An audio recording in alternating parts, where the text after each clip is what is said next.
Blackman from second base, and the Mets had won another tough one-run game, 5-4. Last night, the spell was broken. Not only a shutout fired by Dwight Gooden, but good night, Ray Knight. He hit 2 home runs to power the New York Mets to one of the few laughers between the two, 9-0. And today continues with Danny Cox and Sid Fernandez.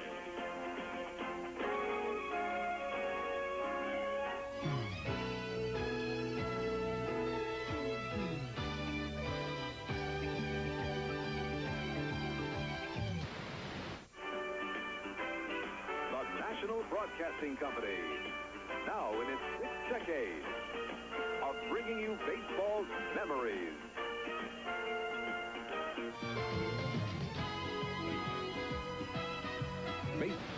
Milestones. Baseball's majesty.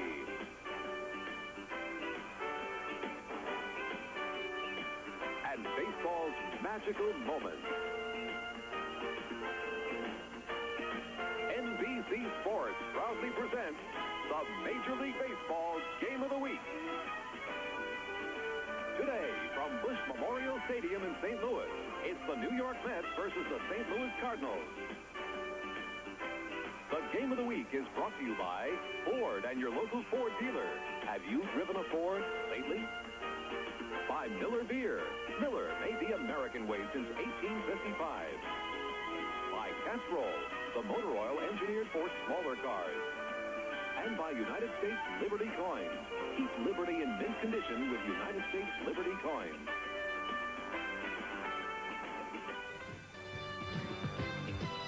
From Busch Stadium in St. Louis, with temperatures in the 80s and things figuring to get even hotter as baseball's biggest rivalry is on. St. Louis Cardinals versus the New York Mets. Hi, everybody. I'm Vin Scully, along with Joe Garagiola. There you have it. The Cardinals have lost 5 in a row. The Mets have won 7 in a row, and they're still snarling at each other. And off the field, I think the war of words is really interesting. Wally Backman of the Mets saying, hey, didn't we draw a bye until the playoffs? And then Whitey Herzog talking about the Mets, that despite all their millionaires, he made a point of calling them millionaires. We out-defensed them and outscored them, this, that, and the other thing. And Whitey also said the New York Mets are still the team to beat. After all, they think they won the last 2 years anyway. So we know it's for real. It is for real, and the Cardinals, as you mentioned, not hitting, so they're really living that cliche, you can't steal first. They have to get on. Now, if they do get on today against Fernandez, I would look for him to really run because he does not have that good a move. They have been working with him, but, you know, the Cardinals do love to run. And the Cardinals also come back with Danny Cox, who's out with a bad ankle, and he making his first start of the year. Looked very sharp in St. Petersburg a couple of weeks ago, so we'll see how he goes today. And we have the added dimension, I think, of the crowd reaction to Keith Hernandez, who played here and then went to New York. They kind of gave him a going over last night. They acted like he wasn't even in the ballpark, huh? Yeah, they ate him alive every time he came to the plate. We'll get to the pregame stats and stories, the lineups, and everything else about the Mets and the Cardinals, all coming up right after this.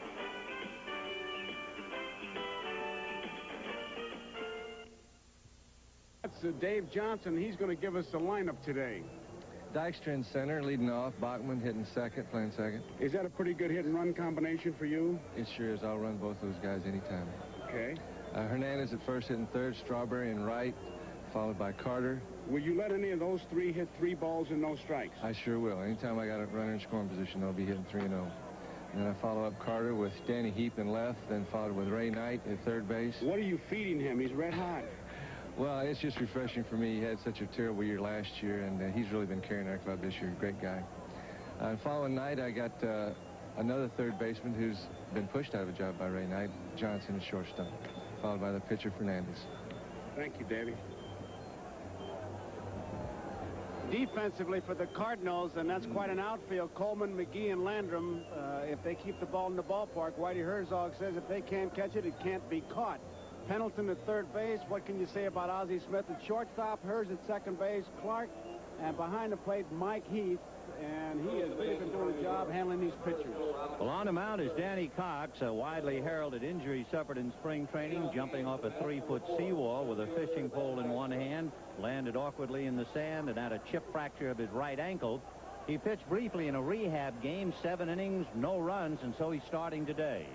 Lenny Dykstra then will lead it off, and with Cox having a bad ankle, a good leadoff man, he'll try to find out if he can field his position and try to bunt maybe. And there he goes. He bunts it foul out of play, so right on the money. It is also interesting to test Danny Cox in the first inning because he allowed 25 first-inning runs. That would be second high in the National League. Shane Rawley was the guy who had the most trouble in the first inning. So you try and move Danny Cox immediately. The Mets have won 7 straight. 1 ball and 1 strike. On April the 14th, the Mets lost to the Cardinals in 13 innings. They took 3 in a row from the Phils, 2 from the Pirates, and the first 2 of this series from St. Louis. He didn't bunt. It's very difficult to bunt with this artificial surface. It's very hard here, and with Pendleton at third base, he'll have to try to drag it. I tell you, you got to like this Dykstra. He's the kind of a guy, if he's in your uniform, you love him, and if you're playing against him, you got to really, you wonder about it. 2 balls, 1 strike, and he goes the other way. He takes him deep to right. Back goes Landrum. It's over his head and over the wall. There's a guy who's going to bunt to test his ankle and takes him deep for a home run. What a way to begin. Can you believe that? He tried to bunt once. He faked the bunt, and then Cox figuring he's just going to try to punch it in there. And he lays it in there, and Dykstra hits a tremendous home run for him. And is he a happy youngster? Look at him. Watch, that ball will carry out at the 383 sign. The only question was whether a fan would lean over the wall and touch it or whether it would get over the wall. And it just made it. With that center field camera, it really showed that was a BP fastball, a batting practice fastball, right down the middle. And now here's Wally Backman fouling it away. I'm in here leading the major leagues in hitting. So they are red hot with the bat. The Mets are also having the best start in their history. No Mets team has ever had a record of 10-3 after the first 13, and if they win today, that would be their record.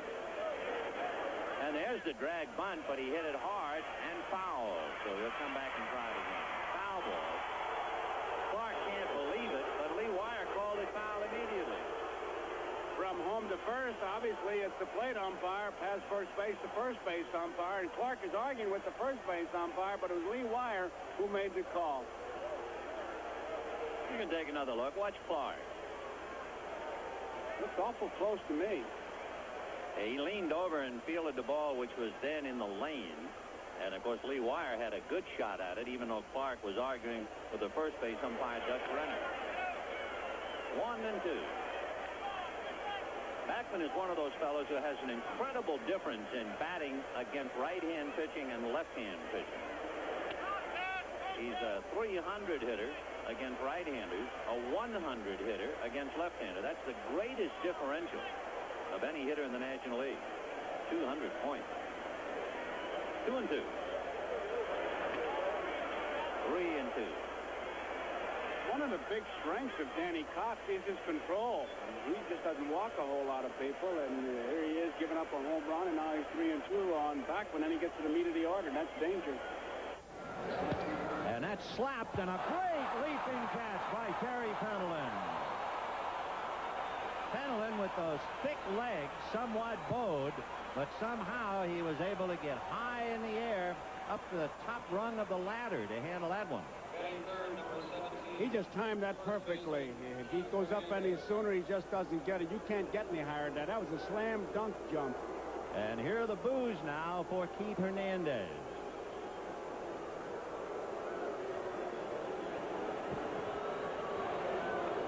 Hernandez was traded from the Cardinals of June of 1983, and until the start of this year, he was hitting .333 against his old club. They have kept him pretty quiet so far. He has just 1 hit.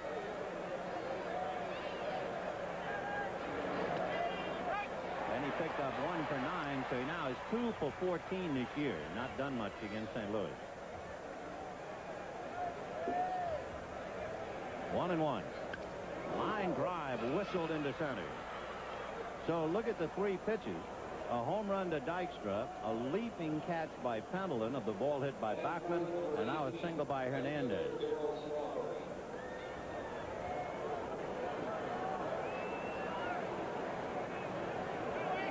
He just went right with that pitch. You can see it was to the outside part of the plate. If he tries to pull that ball, it's a ground ball to the second baseman, Herr. But Hernandez and Whitey Herzog keeps charts, and when you look at Hernandez's chart, he uses the entire field. It is interesting to look at the New York Mets lineup and realize you have Strawberry hitting behind Hernandez and in front of Carter. Fouled away. Davy Johnson knows that Whitey Herzog is short in the bullpen. Without Jeff Lottie, he's overbalanced. And Davy Johnson said, I would much rather have Hernandez and Strawberry back-to-back. They hang in very well against left-handers, rather than Strawberry and Heath back-to-back. But Whitey wants to burn up a left-hander against these two, fine. And if he wants to wait and use a left-hander against Heath, that's fine. Without Jeff Lottie, Herzog is really minus one very important card. No pun intended. Ball one. And Davy Johnson also gets the benefit of Carter hitting behind Strawberry, that Strawberry gets better pitches to hit. With Foster hitting behind Strawberry, they will pitch around Strawberry. Darrell hitting .261. Home run and 6 RBI.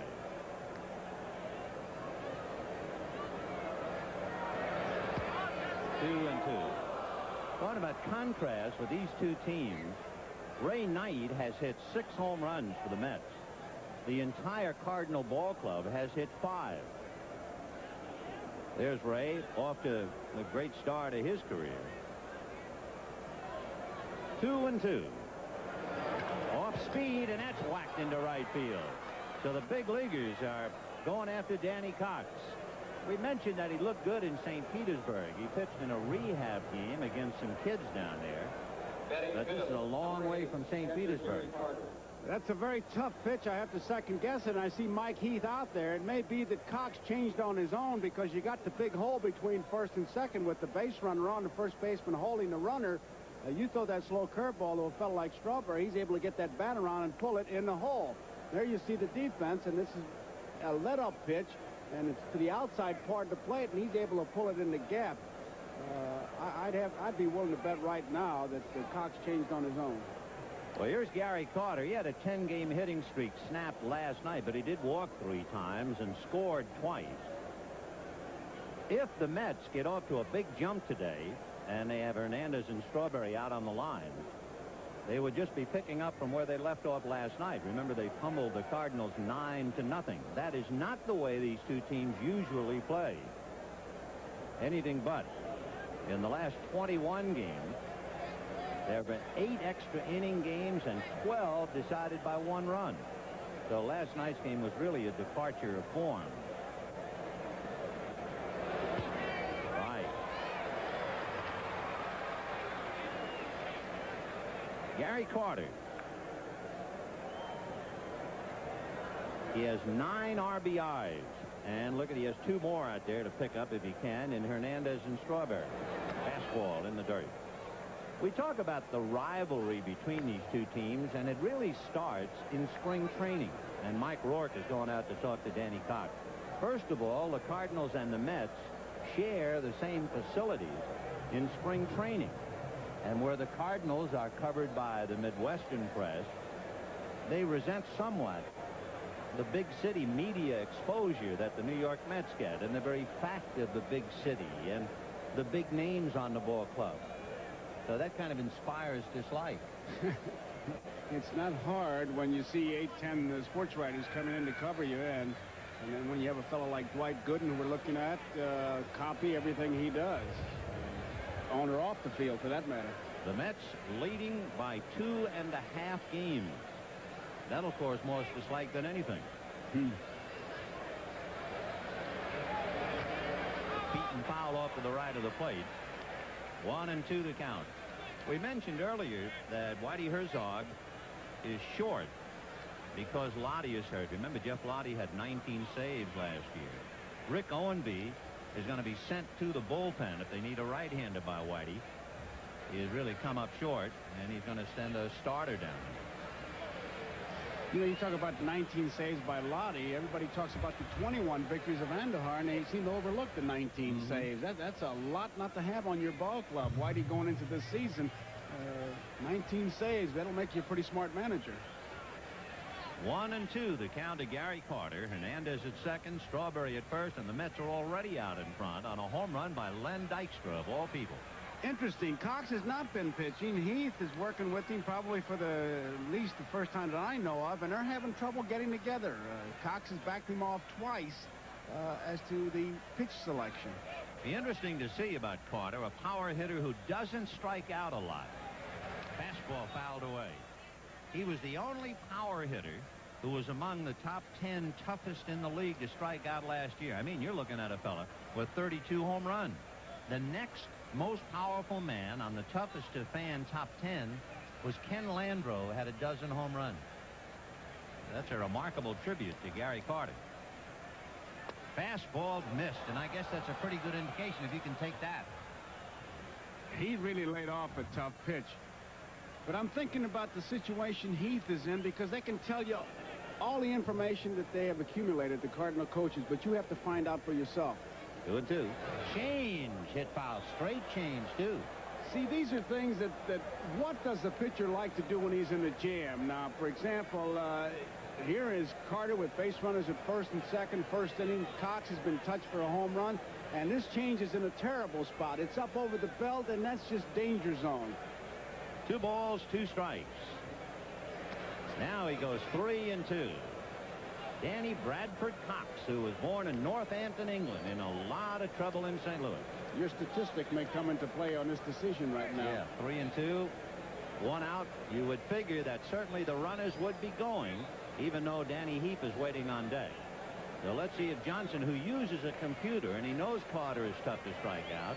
Gary with a bad knee, so they might run to try and stay out of the double play, and they don't go. And the ball is hit in the air to left center, and hooking. McGee is not going to get it. By the time it is retrieved, the ball is still in play. It looked like a fan might have touched it. 1 run is in. The only surprise, the fact that the runners were not going. So Carter doubles in Hernandez. It is 2-0 New York. And that ball was really hit hard, because McGee in center field did get a good jump on that ball, and you have to believe Whitey, if it stays in the park, it'll be caught. This one was not. He really got all of it. Curveball out over the plate, and McGee doesn't even come close to it. Has to play the carom, and he plays that perfectly. We were wondering if a fan could have leaned over and touched that one, but they can't get to it with that wire netting out there. So that meant the ball was live, and Strawberry stopped at third anyway. Here's ball 1 to Danny Heap, and boy, Cox is in a heap of trouble. Tim Conroy gets up and begins to loosen up. He came over here in the Andujar deal with Mike Heath. So first base open, and Danny Cox struggling to stay in. A high change, ball 2. They're playing the right side in, and Cox is not able to get that change of pace where he wants to. When you talk about Danny Cox, as far as the scouting report, his fastball is not that impressive on the sidelines, but very impressive from the mound, because it's much quicker than it really looks, because he makes it effective with his change of speeds. He has good change of speeds. He has not shown that, though, in the first inning. The pitch to Strawberry was not a good pitch. The 2-2 pitch to Carter was not a good pitch. His control is one of his strengths. He is really struggling out there. Well, we talked about all his troubles in the first inning, and here he is putting it all on the line. Another changeup, and it's hit into right center field for a base hit. And it was a bad change. 1 run is in, and they're going to send Carter in. Her throw is high, and the New York Mets have put 4 up there before the Cardinals can even catch their breath. And bad pitch. No doubt about that, Ben, and give Buddy Harrelson a lot of credit, because Carter on the base hit broke immediately, and he was stopping at third, and Harrelson motioned him in, and that play unfolded very slowly because Landrum didn't think that Carter was coming. He must have caught a peek of him stopping and fired the ball into the infield, and Carter was able to come in. What also helped, too, was Landrum shied back, afraid that that ball would take an AstroTurf pop over his head. So all of that was taken into consideration by Buddy Harrelson. And Danny Cox has given up 4, and for a ball club that has lost 5 straight, the Cardinals have to be in a state of shock. Well, that change of pace, you might as well file it for a while. Getting them in trouble. Strawberry, now Heath. Fouled away by Ray Knight. who is the major league's leader in home runs, equaling his entire output of last year. You know, another interesting thing about the Cardinal 5 home runs, all 5 home runs are hit against left-handers, all 5 against Montreal, and 4 of the 5 hit against Joe Heska, the other against Dan Schatzeder. Otherwise, Cardinals wouldn't have any at all. Danny Heap at first. Ground ball to short. Over to get it is Ozzie. Down to her for 1. Back to first, and they get the double play. But boy, has the damage ever been done. Danny Cox is welcome back to the active list in a very active first inning. At the end of a half, Mets 4, and the Cardinals trying to recover coming up. I was just thinking about you. Brute. It smells like a man. The Cardinals not hitting at all, and Whitey Herzog hoping that a ball club that won 101 games last year can come back from a deficit of 4. Coleman, McGee, and her, with Jack Clark at first base, then Landrum, Heath, and Pendleton. Ozzie Smith hitting 8th, and the pitcher Danny Cox. Interestingly enough, they're looking at Sid Fernandez, and the last time the Mets started a left-hander against the Cardinals was in September of 1984, and it was Sid Fernandez. He's making his 3rd start. He had no decision against Philadelphia. He was wild. He walked 7. Then he combined and went 8 innings, got help from Roger McDowell to shut out the Phils 8-0. He did not face the Cardinals last year. Leading off, Vince Coleman. Ball 1. Whitey Herzog simply says we're not hitting, but Vin, when you see it written out like I have in front of me, it is scary.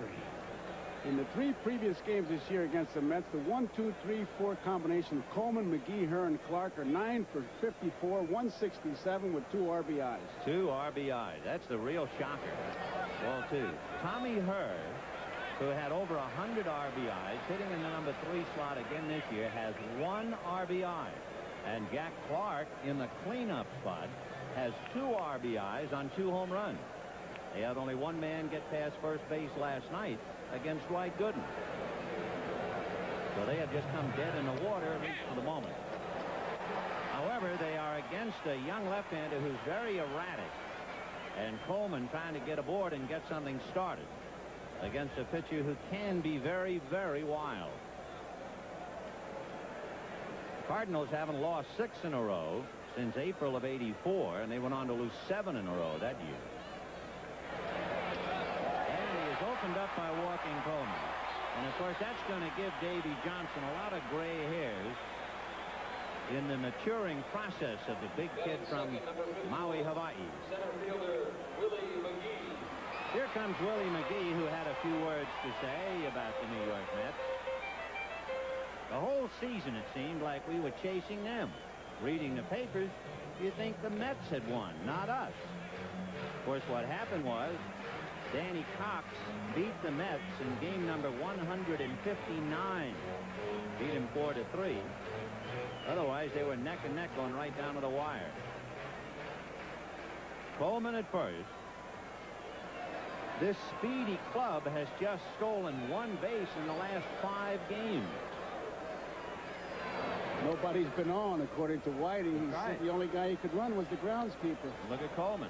Imagine going 9 without stealing a base. Last year, his longest was 5.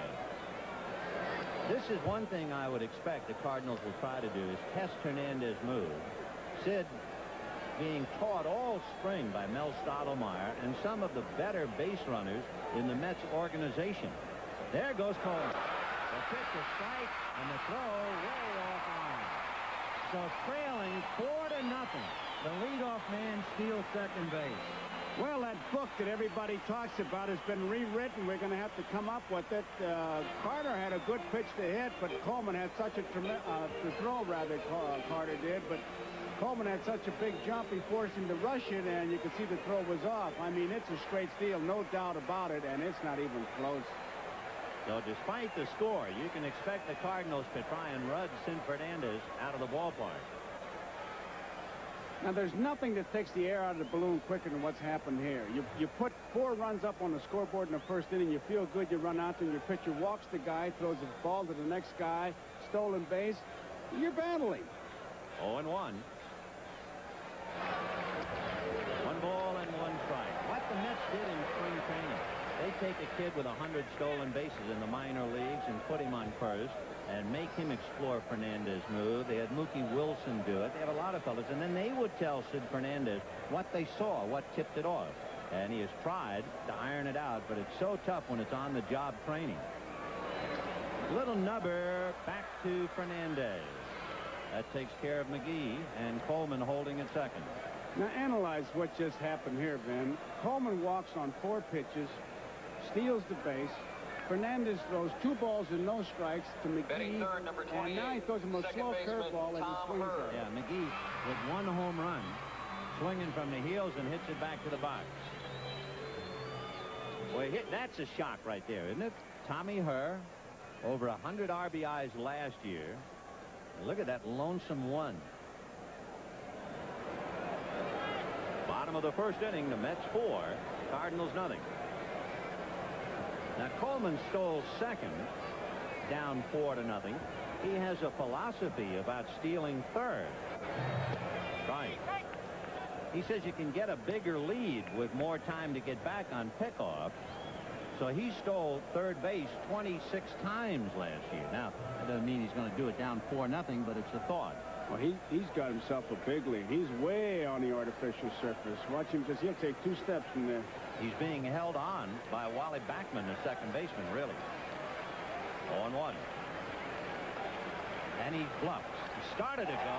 There's a base hit, but Coleman was going back towards the bag, so they'll hold him. He put on such a good bluff and stop that when the ball was hit up the middle, he couldn't score. First and third with 1 out, and watch him. He gives it a good false start, and now he waits for the play. He sees it's a base hit, but the hesitation right there caused him to run. And you're down 4-0 in the first inning, and you got your power hitter, Clark, your 4th place hitter up there.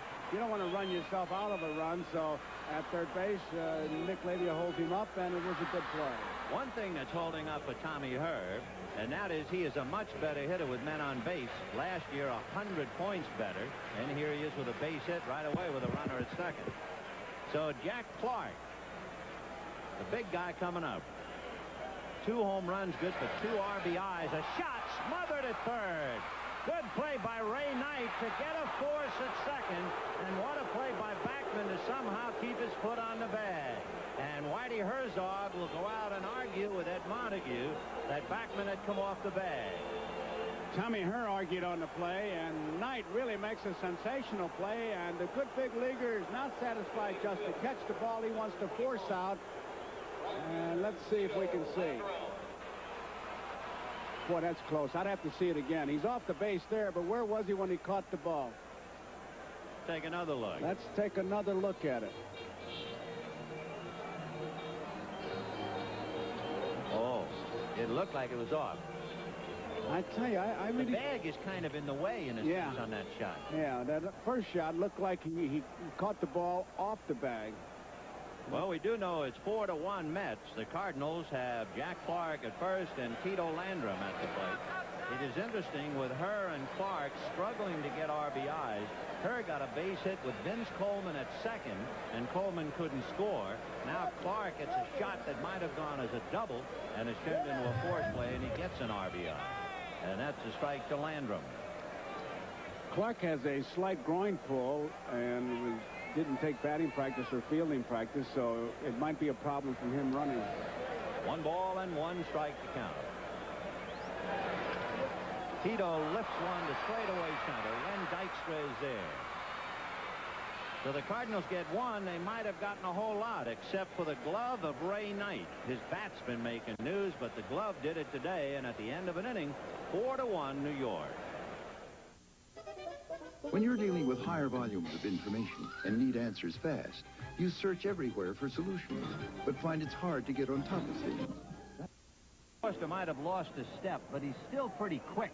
I said to him before the game, are those glasses rose-colored? He said, no, that's when I was with Cincinnati. These are strawberry-colored. Aha. Rose-colored, strawberry-colored. Howard Johnson, followed by Sid Fernandez and then Len Dykstra. And it is 4-1 Mets, and we're in the top of the second inning. Johnson had the big home run in the 9th inning Thursday night with a man aboard to tie it up. And then Foster drove in the winning run in the 10th inning. Howard had a grand slam home run against Danny Cox last year after Cox had hit George Foster. 2-0. They were going to platoon Johnson and Ray Knight, but Ray Knight's start moved Johnson out of a job, and they've got him over at shortstop. He's played a little bit of shortstop, not a whole lot. He started 5 games at short last year and bangs one into left field. So Danny Cox off to a very rough start.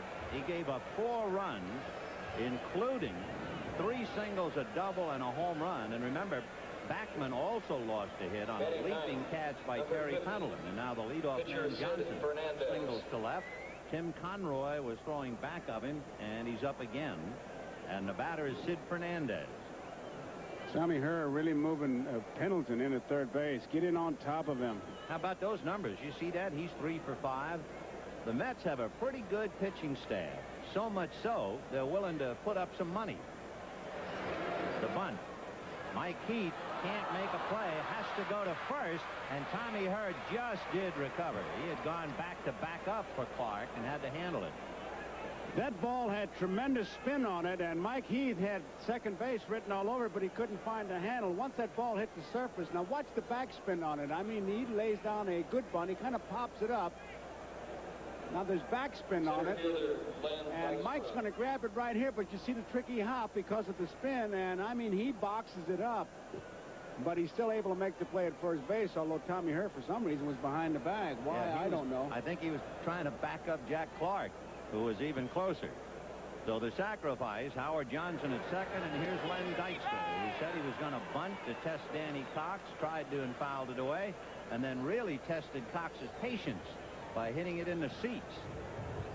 His favorite ball player is Rod Carew, and what a role model.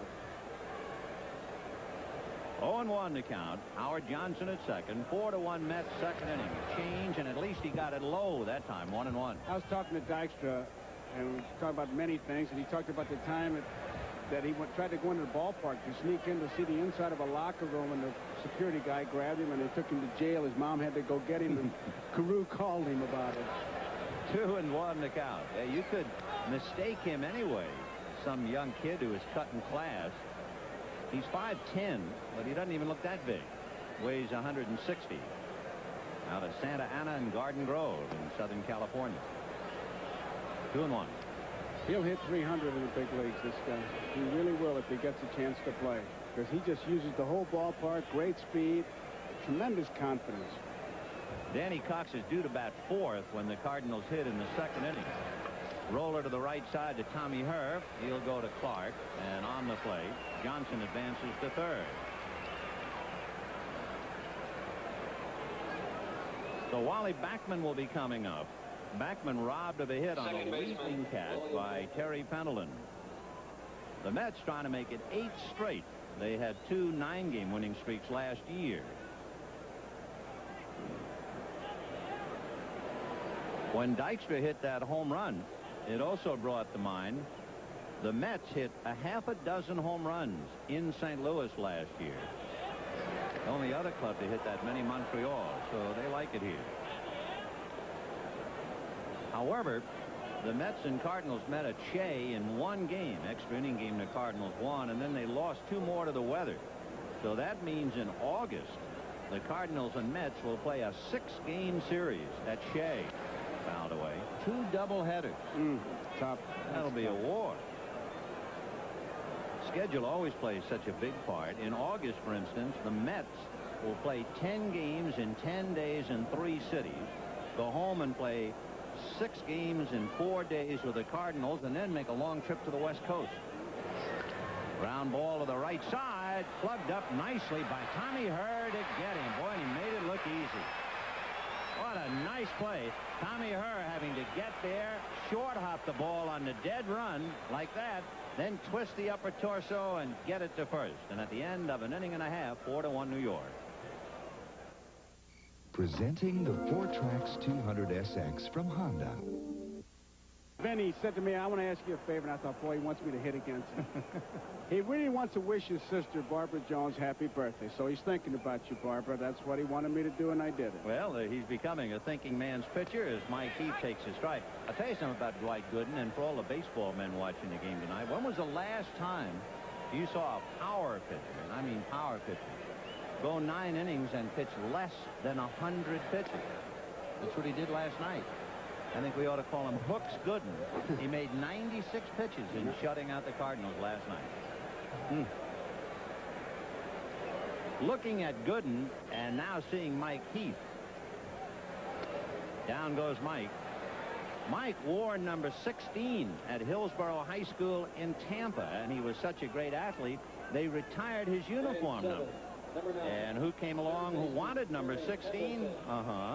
He didn't get it in high school. Dwight Gooden. Heath wearing number 5 for St. Louis, and Gooden has that elusive 16 that he wanted way back at Hillsborough High. 1 down, and Terry Pendleton coming up.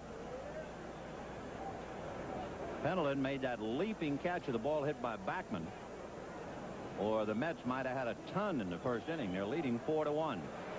Fouled away. 0-1.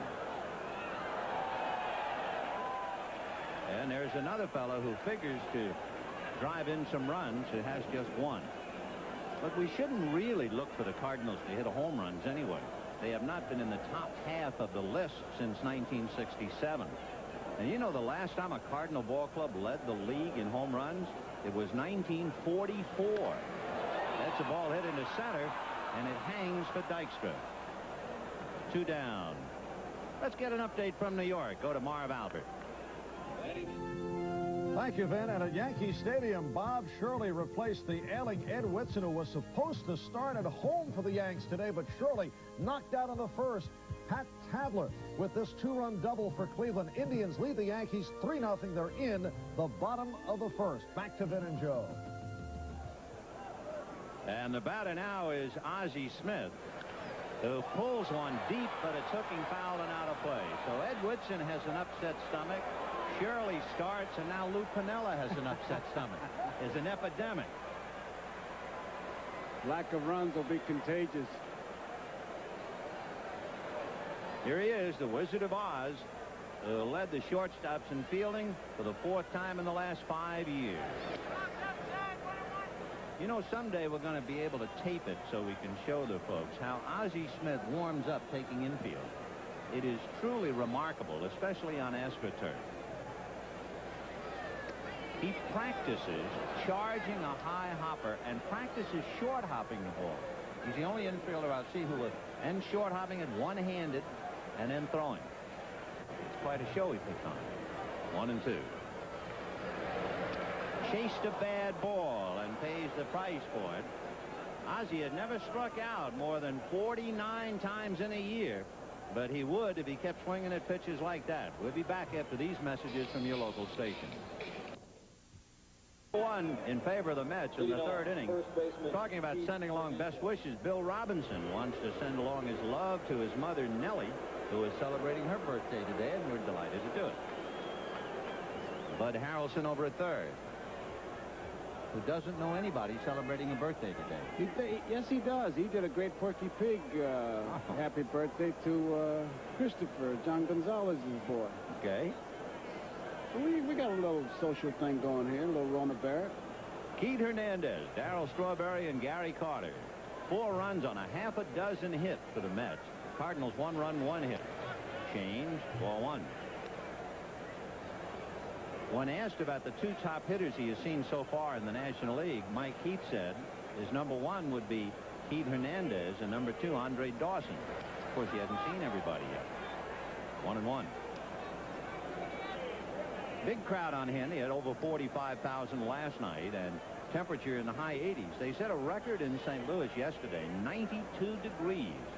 The only thing absent, humidity. It's very dry. Ball 2. They're talking about drawing possibly 750,000? Yep. Maybe even an outside chance of 3 million. You know, Whitey Herzog has a theory. If you want to find out how successful a manager is, look at his club's attendance. That's a ball around the plate, and he steps on the bat, and drops it. Boy, did he fight that. First he bumped into Hernandez, then he stepped on the bat, and all the while he's fighting the bright sky. He never had that ball. It was a tough high sky. You could see him fight it. The bat threw him off right here. He still doesn't have it. You can see he doesn't have the confidence. He's battling it right there, and there he's hoping. You can see him blink his eyes almost, kind of turn his head sideways. You just don't do that if you got it all away. Now he bumps Hernandez. Look where the bat is. Steps on it. Now watch him turn his head. Right there is where he was losing it. And he will draw an error. I never could understand that. I think that's a stupid rule. Yeah, well, he got the error. So the Cardinals, who had made 6 errors all year, charge with another. At an account 2-2 to Keith Hernandez. Change lined off the glove of Tommy Herr. So Hernandez really had a charmed at bat. First the foul ball off Heath Smith, and then the bullet that got away from Herr. Base hit. Right fielder Darryl Strawberry. 7 hits off Danny Cox, and Darryl Strawberry the batter.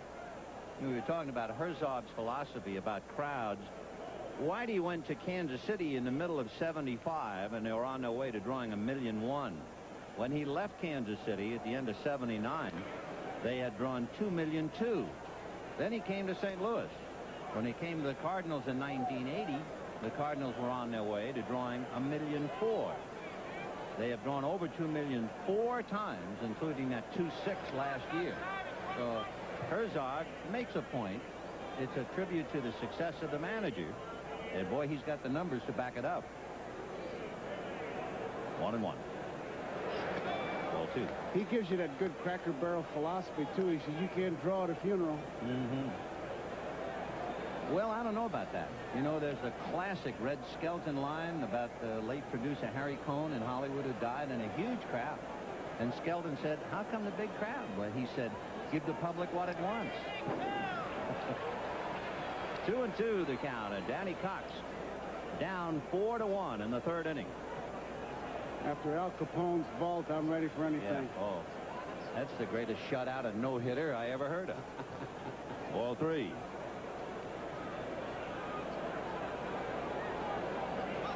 Strawberry followed by Gary Carter. That's a pretty good sock in the middle. Hernandez, Strawberry, Carter.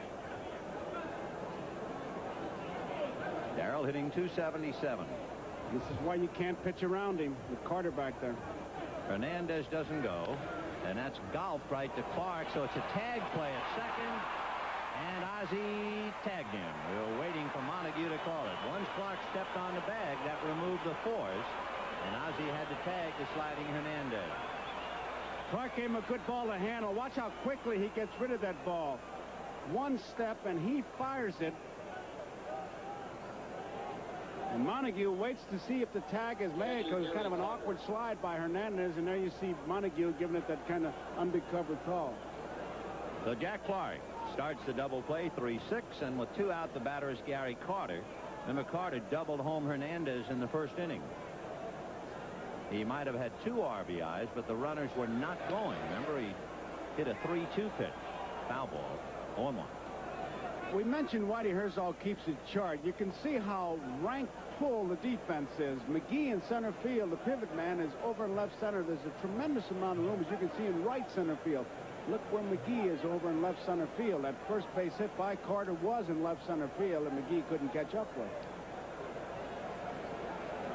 Whitey running his fingers through that crew cut. He has Conroy down in the pen again. And the count 1 ball and 1 strike. There's Conroy. I asked Whitey if he goes over how to pitch these fellas. He said, I go over how to defense and stay with your strength. Changeup hit to the hole, smothered by Pendleton, and the throw got him despite a head-first dive by Gary Carter. Excellent defensive play by Terry Pendleton to take a base hit away from Gary Carter. And watch the hustle by Carter trying to beat the throw, but he's not going to do it, even though he got the landing gear down. It's 4-1 Mets. Fans still happy. After all, the National League champions, despite down by 3, are at home, and they are still the best fielding team in the National League, and all you had to do was see those 2 dazzling plays by Terry Pendleton and the other one by Tommy Herr. That's the one thing that's kept them really going is the defense, and Pendleton, who has made a couple of great plays already, one of the reasons. I mean, John Tudor makes no bones about it. The difference in his pitching is if I can keep it in the ballpark, I figure somebody's going to make a play. Defense very rarely goes into a slump like speed. Speed rarely goes into a slump. You know, the most interesting thing about Thursday night's game, the Mets won at 5-4 in 10 innings. The Cardinals did not make any errors.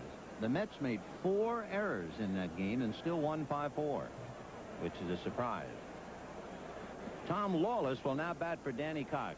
Danny has had it. Certainly Herzog has had it. And here is Lawless. Cox went 3 innings, allowed 4 earned runs and 7 hits.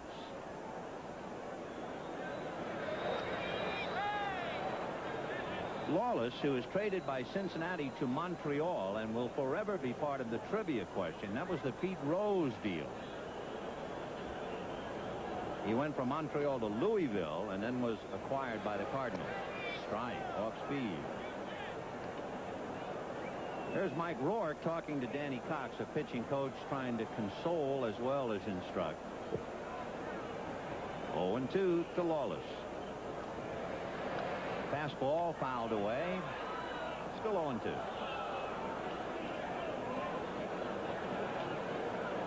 To Tom Lawless. Out of Erie, Pennsylvania. Good town. You ever been to Erie? No. Oh, you'd love it. Why would I love Erie? It's a great town. Okay. Check swing. It's going to cost him. So down goes Lawless. That's the 3rd strikeout for Sid Fernandez. And with 1 out in the 3rd, Vince Coleman coming up.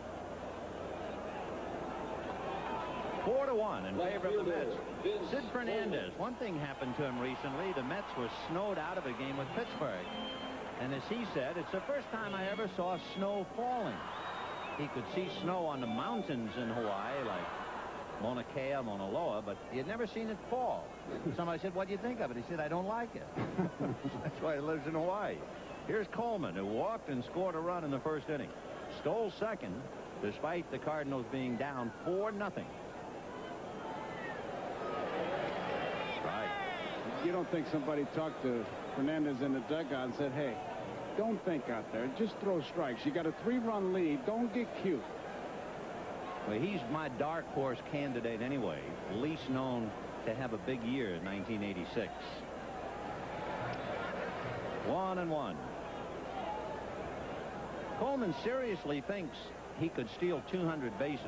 But in order to do it, he's going to have to cut down his strikeouts, and he's going to have to get on the bases a lot. He's hitting .224.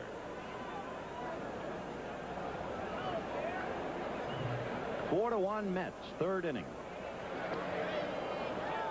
If you are a historian at all, you know the Cardinals will not get 2 down no matter what happens on this weekend. 1 year ago, the Cardinals lost a 4-game series to the Montreal Expos. And then they went to work. 1-2.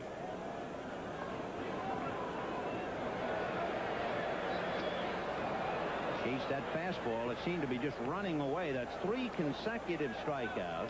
4 out of the last 5. Sid Fernandez. He's going to be as good as his control. The last 2 strikeouts have been on fastballs. The one Ozzie Smith was a screwball. He just kind of blows it by Coleman. A lot of indecision up there. You can see he really never did shift his weight and just almost tried to foul the ball off as if to just give me another swipe at him if I can foul this pitch off. Fernandez, his control is the key. If he gets that ball over, he no doubt about his stuff. McGee hit back to the box, remember, on a 2-0 pitch in the 1st inning. Big, slow sweeper in there for a strike. 0-1. Fernandez has matured. He mentally is tougher than he was when he first came over to the Mets.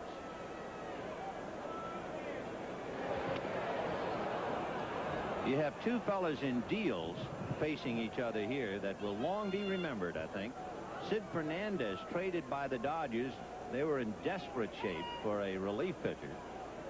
And Willie McGee was traded by the Yankees for Bob Sykes, and that will do that. That's 4 consecutive strikeouts, 5 of the last 6 hitters, and at the end of 3, the Mets 4 and the Cardinals 1.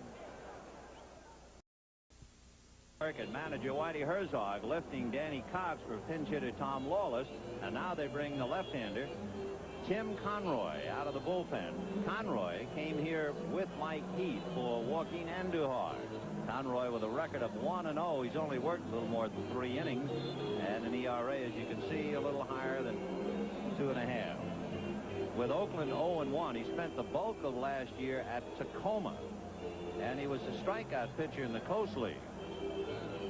He struck out about 40 more hitters than innings pitched.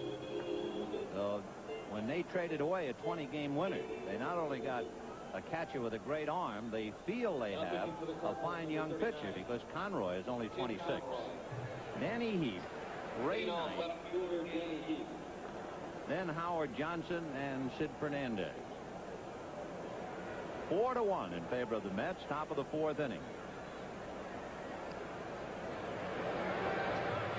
4-1.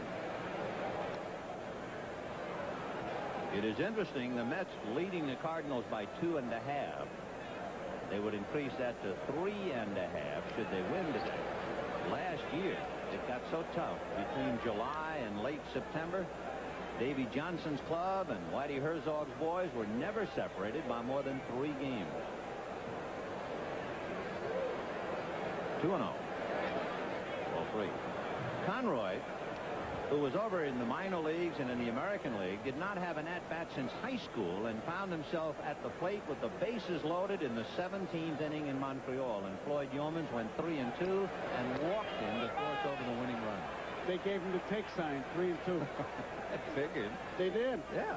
Hadn't swung the bat. And then Willie McGee came up and singled home 2, and that game went a glittering. 3-1 to Danny Heath. Check swing foul. 3-2 to Danny. Heath figures to be asked with a 24-man roster to not only play for George Forster, but also come up and get some key hits a la Rusty Staub, who is no longer with the club. 3-2. Hit to dead center. A late start by McGee, but it was high enough to get under it. Davy Johnson struggling with a 24-man roster, so that he had to use pitcher Rick Aguilera as a pinch hitter. Of course, he shouldn't feel down. The same time, the Giants used Jim Gott as a pinch hitter. Montreal used pitcher Dan Schatzeder as a pinch hitter, and San Diego used Mark Thurman. So you see, it's a sign of the time. Right. Ray Knight hit into a double play in the first inning. Spent all winter in the batting cage. Wife Nancy due to deliver their second child within a couple of weeks. When I asked Davy Johnson the difference in Ray Knight, he said, well, last year, remember, he had all those injuries. And then he came to the camp trying to really prove that he was all right. This year, he's not worrying as much. He never did relax last year. You just have to change the pages when you make it out, but it was staying with him, and he's more relaxed and really feels like he belongs. And, brother, he has really shown it. 0-2. Fastball. He was late, but he did get a piece of it. So I guess you could say the days and night. V-A-Z-E with his struggle, and then, boy, did he come fighting back. And there's one reason why first base coach Bill Robinson spent a lot of time getting Ray Knight to stand up. Ray had gotten into the bad habit of getting into a crouch, and Bill was saying, hey, you got the strongest pair of hands I've seen in a long time. Straighten up. And that's what he's doing. Straighten up, but not flying right as he strikes out.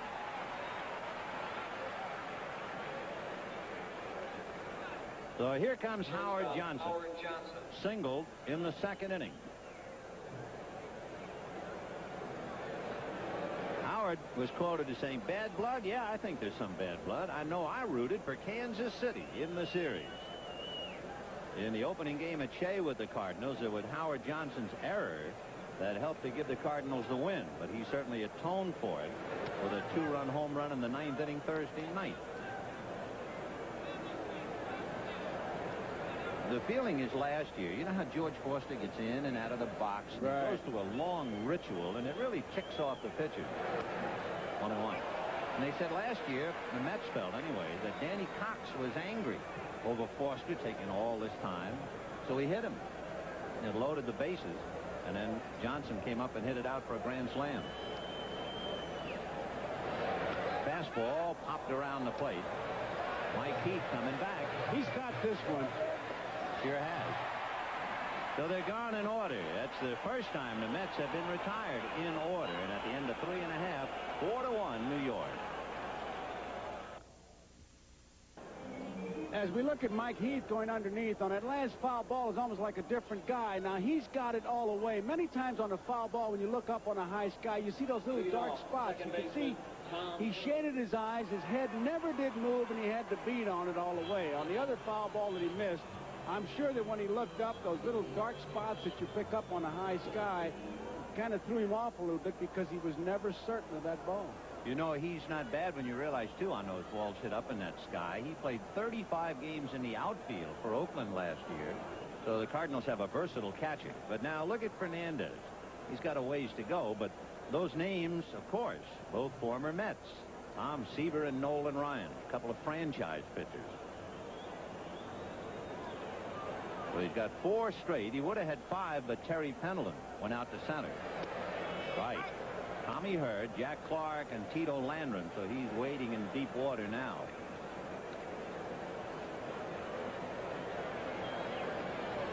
This is the home of the strikeout.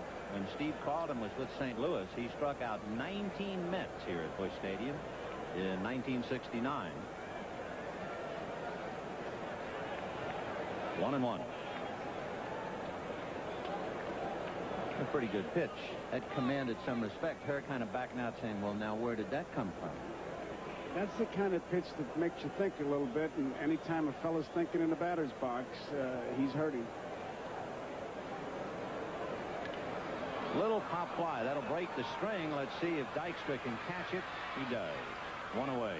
He really takes command out there, Dykstra does. He moves Strawberry around, and the center fielder should. Any ball that's hit to the outfield, the center fielder is the guy who really takes control. If he can catch it, go ahead and catch it. The other 2 guys, really, they begin by saying, I will take from where I'm standing to the foul line. And the center fielder takes everything else. The captain. So Dykstra back to the middleman position, and Jack Clark coming up. Robbed of a hit on a dazzling play by Ray Knight in the first inning. If that ball gets down the line, Cardinals score at least 2 in the inning and maybe more. So Clark lost a hit, got the RBI, and it's still 4-1 Mets in the 4th inning.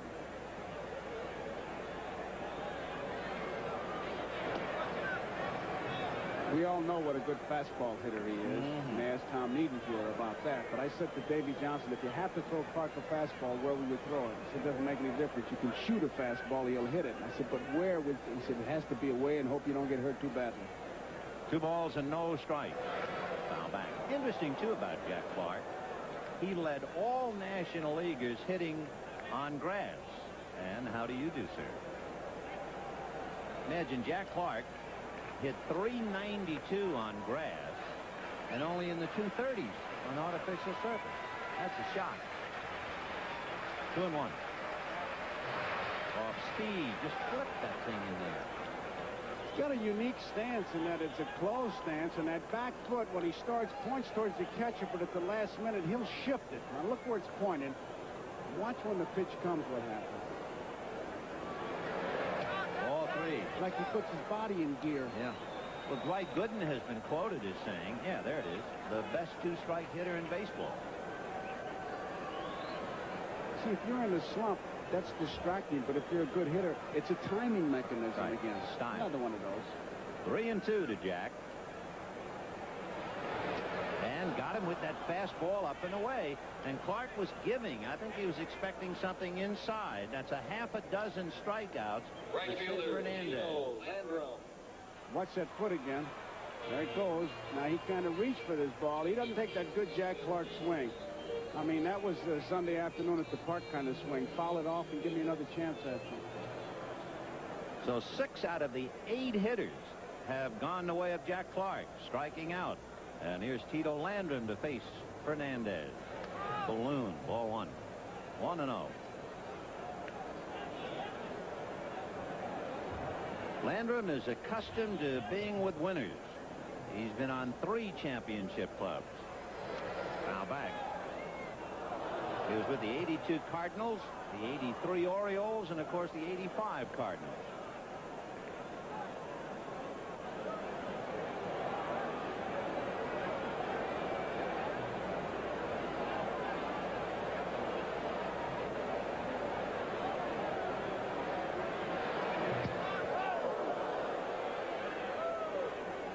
Two and 1. Tito Landrum, when you hear that name, you figure he is Latin, but he was born in Joplin, Missouri, and he's lived in Thailand and Japan, among other numerous places. Son of a sergeant in the Air Force. Now back 2-2. Very popular here in St. Louis. He does so many things. In fact, he was just in a charity thing where he raised $550 by being arrested. Jail and bail, they called it. And he does modeling. He's a handsome young man. Oh, yeah, I know. Very popular. Fernandez twice had 13 strikeouts and twice 11 strikeout games. He's got a half a dozen so far. That's fouled away, so it's still 2-2. He can be a big winner. Look at that. 1 walk. That's the key. That was to the leadoff man. He settled right in. His high last year, a half a dozen walks in a game against the Phils. That's popped up. Boy, they're not having very good cuts or chasing good pitches. And a little collision as Howard Johnson shows he's a little rusty at second base and comes over and decks Wally Backman. But the shortstop made the put out, and at the end of 4, the Mets 4, the Cardinals 1. We'll be back after these messages from your local station. This has allowed 1 hit so far today, and that's a Ron Darling quote. His teammate said, even though Dwight has the best stuff in baseball, Sid will be the first player on this team to pitch a no-hitter. Well, he gave up the single to Tommy Herr in the first inning, but he has struck out a half a dozen. He's retired the last 11 in a row, and he's a pretty good hitter. In fact, the Mets have good hitting pitchers. Aguilera, who was a shortstop and third baseman in high school and in college, had the best batting average among pitchers with 20 or more at-bats last year. Aguilera hit .278. Gooden led National League pitchers with 21 hits, including a home run. So what the Mets pitchers did, 5 of them pitched in $50 apiece. Darling, Fernandez, Gooden, Aguilera, and Ojeda. That's a total of $250. And the first Mets pitcher to hit a home run gets the jackpot of $250. I wonder if we could get in there. Who'd you pick? Fouled away. Who would I pick? I think maybe Aguilera might be the best hitter. I don't know if he has any power at all, but I take my chances with him. I would pick him. Yeah. Gooden's a nice guy, but he doesn't have a home run swing. Although he did have one. Yeah, he had one last year. 4-1 Mets in the 5th inning. 1 ball and 1 strike to Sid Fernandez. I went down to check to see if they were keeping speed on Fernandez. His best has been 87. Is that right? Yeah. 87. Just snaking the ball, not overpowering. As you see, most of the Cardinals seem to be lunging at it. All the action in the first inning. Fernandez has 3 hits and 5 at-bats, and he sacrificed in the 2nd inning. He's got Hawaii weather today in the high 80s here in St. Louis. Fouled away. He takes a pretty good cut against the left-hander. He hangs in there. And, of course, it's comforting, I'm sure, for Davy Johnson that he hits left-handed because that protects that valuable left arm.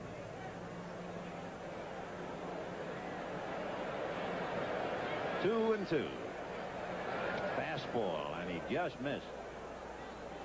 You know, when they got Conroy and Heath for Andujar, naturally they kind of X-rayed Andujar around here, a 20-game winner. And some of the things they found out seemed to make the trade stand up. That'll do it. That wraps him up. 1 away. Strikeout number 1 for Conroy, now number 2. And the batter will be Dykstra. For instance, about Andujar, the Cardinals averaged 7 runs a game for him. And after the 23rd of August, Andujar made 12 starts and won 1 game. And his ERA over those 12 games was over 6.5 runs. Why did they do that? They do it to say that's why we traded him. Man won 21 games. It's just like when they talk about earned run averages. Worrell is 0-0-0, but the other guy's at 7. If the runs were on when he came in, he let him score.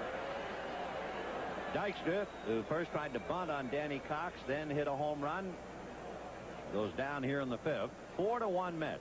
Once again, we remind our viewers we'll be selecting the NBC Miller Lite Player of the Game at the conclusion of the ball game. 2-0. He was kind of bailing out. He was on his heels. He was halfway looking for another one because he had that little pixie grin on his face when he got knocked down the first time, and he started to bail out before he could see the whites of their eyes. Good one.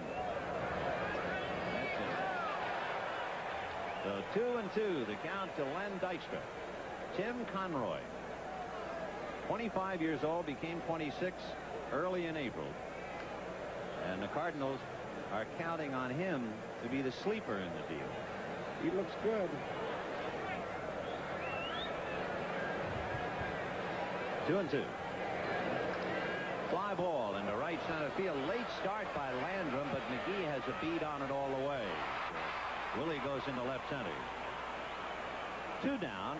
Wally Backman will be coming up. We can duck in a couple of scores for you. The Yankees were going to start Ed Whitson, but he came up with an upset stomach, so they put Bob Shirley in his place, and Cleveland scored 3 in the first inning. It's 3-1 Indians in the 3rd. Chicago-Detroit scoreless in the 5th.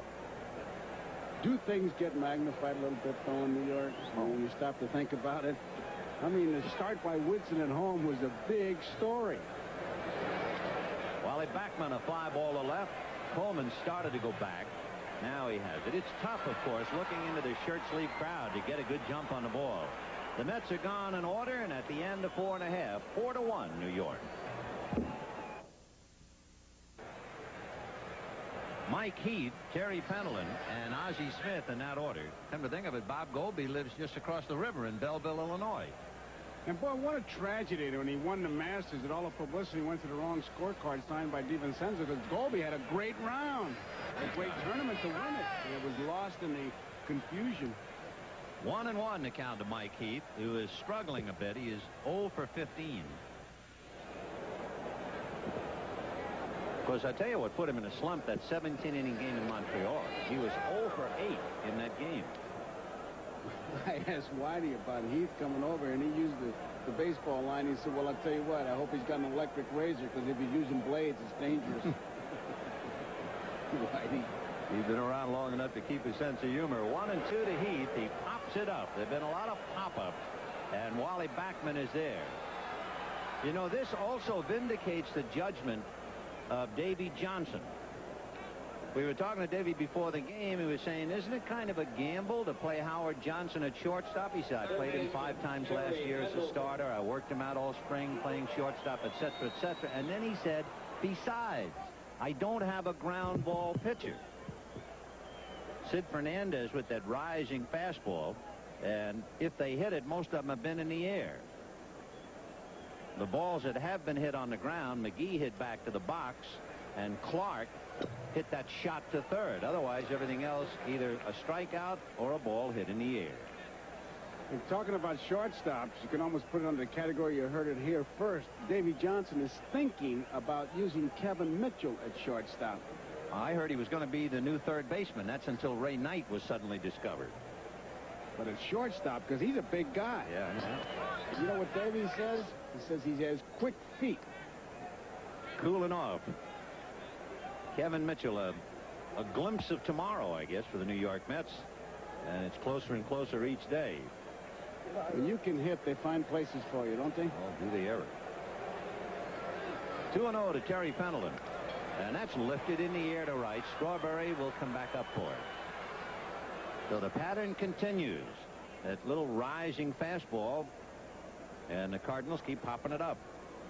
That's 13 in a row retired. And Ozzie Smith, who struck out in the second inning, coming up.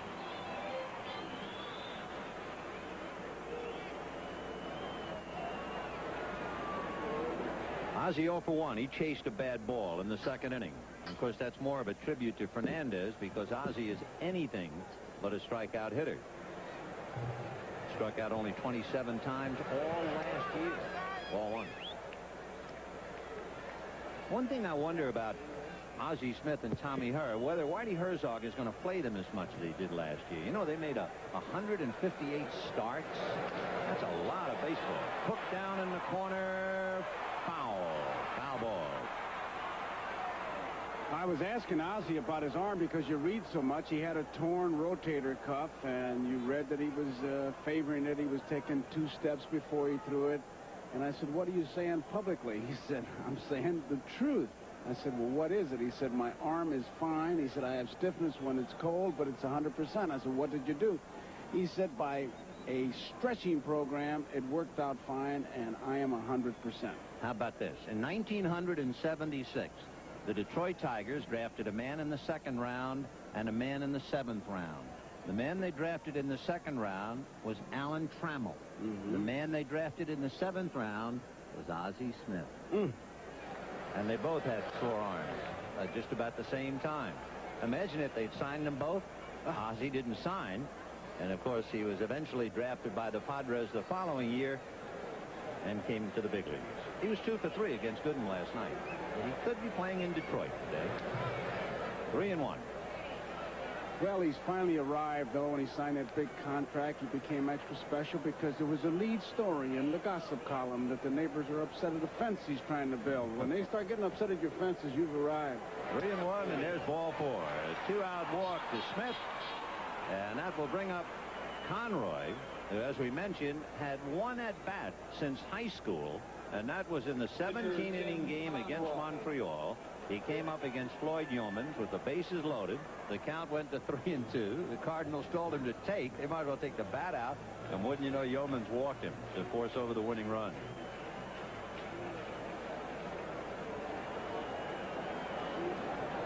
Tell you, if you were catching right now, you wouldn't even fool around. You did 2 fastballs and a curve and hope that you see him. That could be premature. They had to sign up his first official at-bat, maybe.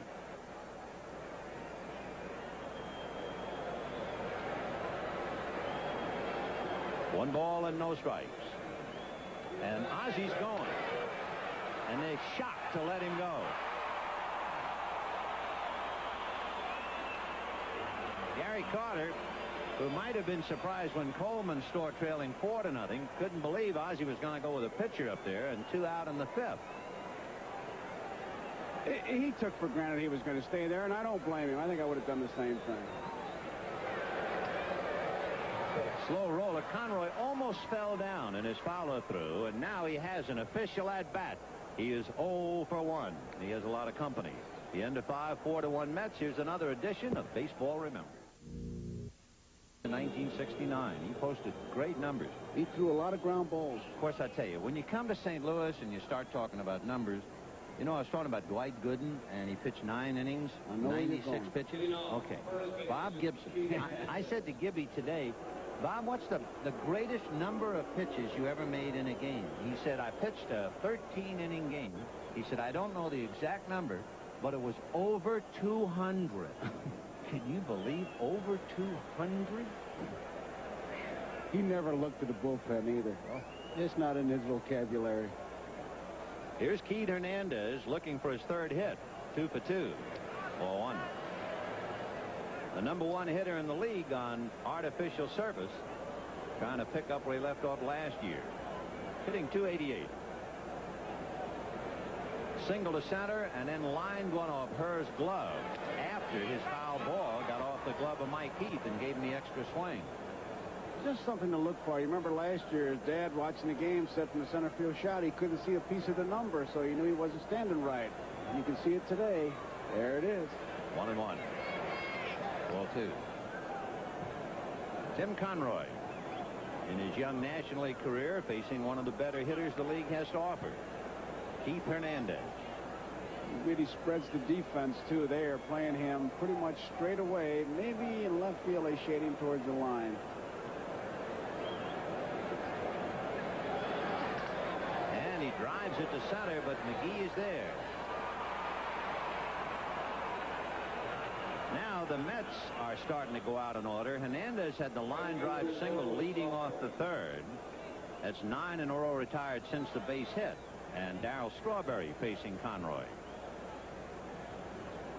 For Conroy, if he can do a job, it'll be the first time the Cardinal bullpen has held up in a while. And, of course, that had been a major strength for St. Louis last year. Slicing fly ball to left.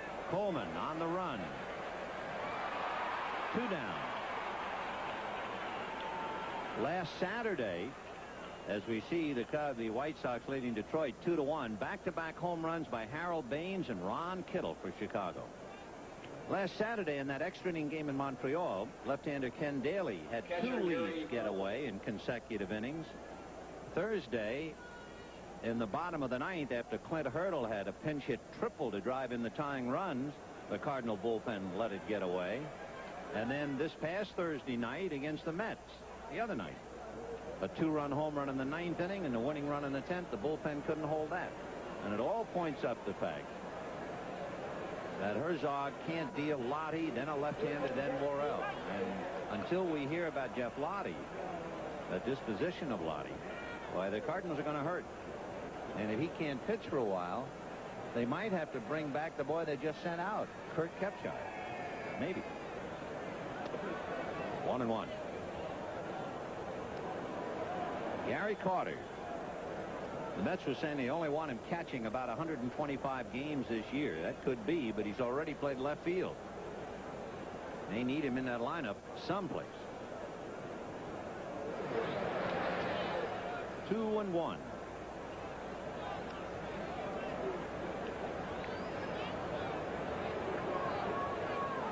We're mentioning at the start of the telecast about the rivalry between these two clubs and the fact that it goes all the way back, I guess, to spring training facilities. The Mets now have built up a few rivalries from some spring training skirmishes with the Philadelphia Phillies.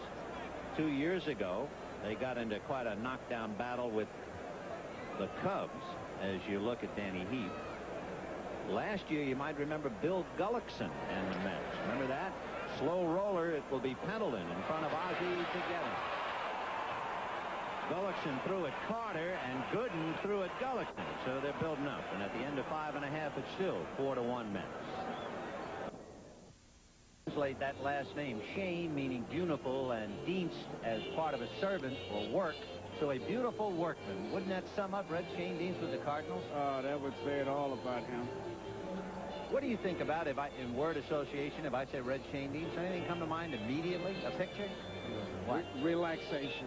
He used to carry his glove until the very split second the pitcher made the pitch, and then he put the glove on. The last out of the 46 World Series, he's got the glove off. You put it on, Red. He didn't need it, but the other guys had it on. I'll never forget him for that. Yeah. Vince Coleman, Willie McGee, and Tommy Herr. And we move to the bottom of the 6th inning. All the damage done for each side in the first inning. The Mets 4, the Cardinals 1. Coleman walked, stole second, and eventually scored. In the 3rd inning, he struck out. So Vince 0 for 1.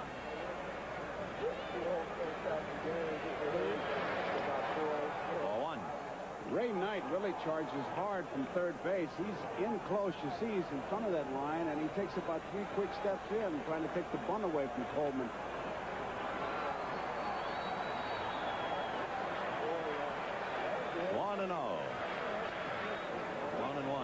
Interesting about Coleman, he was at his best batting left-handed, batting at night, and batting at home. on the road for whatever reason. In ballparks that had AstroTurf or unnatural, he hit under 200. 2-1. Sid Fernandez has allowed one hit, a single by Tommy Hurd. He has struck out a half a dozen. He has walked 2.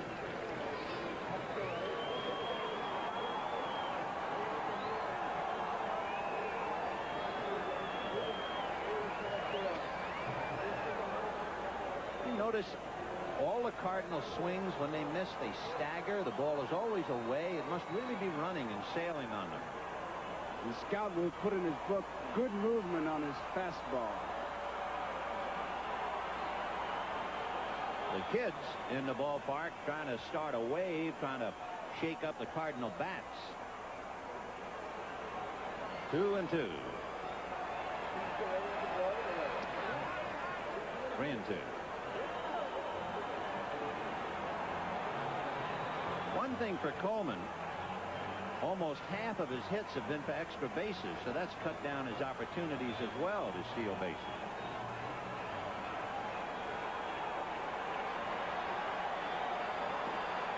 Three and 2. Got him at the knees, on the corner. Strikeout number 7 for Sid Fernandez. How do you like that pitch? It looked like a breaking ball from up here. Let's see if we can tell with this shot. Center fielder, It was a breaking ball. 3-2. He had good enough control of it that he threw it for the strike and got his 7th strikeout. So Vince Coleman has struck out twice. Now Willie McGee, who struck out once, coming up. Slice foul into the crowd down the right field line. 0-1 the count. McGee hit back to the box in the first inning. 4 runs, 7 hits for the Mets. 1 run, 1 hit for the Cardinals. A single by her in the first inning. Whew, there was some movement on that one. You talk about Senor Smoke. 0-2.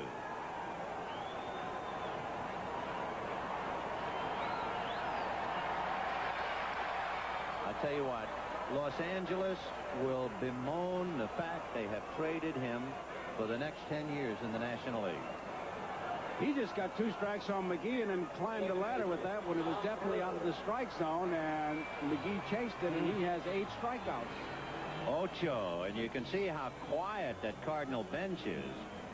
As long as Fernandez throws strikes, he's virtually unhittable. The one thing the opposition wants from Fernandez is to get him wild, but that's not been the case so far. Her has single, fly to center, fouled it back. Just to really substantiate what you just said, Her has swung at the first pitch and McGee swung at the first pitch, so they feel that Fernandez has good control, so why let him get ahead of you? 0-1 to count. The Mets with an outstanding pitching staff. I would have to rank them up there with Kansas City, San Diego. That's a strike. 0-2.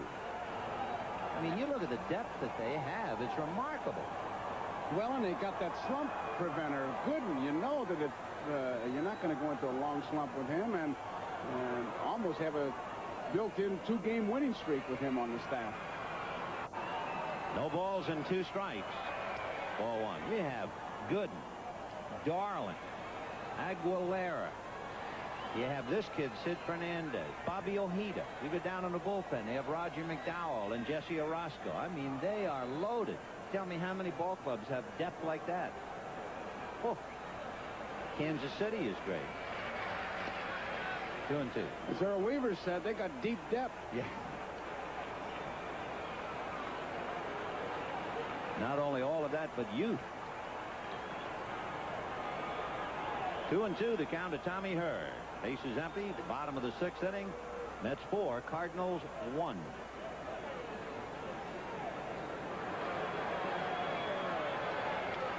Little foul, and he was lunging. Interesting in studying her last year. He took advantage of tough situations. He hit 100 points better with men on base than he did when the bases were empty. It's still a shock to find that Tommy Herb, with over 100 RBIs last year, has just one so far this year. 2-2. Popped up. It will be the third baseman, Ray Knight. So Davy Johnson said he didn't have a ground ball pitcher. He was right. He also said we're getting good pitching, hitting, and excellent defense. We'll take care of the Cardinals. Well, we'll find out, and we'll be back after these messages from your local station. When you start the day off figuring Ed Whitson's going to pitch in Yankee Stadium, chaos. Chaos. Assy and Piniella. That's number one for Piniella. They got a pool on how many times he's going to get kicked out this year. Danny Heath, Ray Knight, and Howard Johnson. Ground ball backhanded by Clark. Spots it behind Conroy. And Tim makes a good play. That's 12 in a row retired and 10 in a row retired by Conroy. Clark, when he made the play, really didn't try to lead Conroy. He just, he grabs the ball. And he throws it right now. Conroy makes a good play.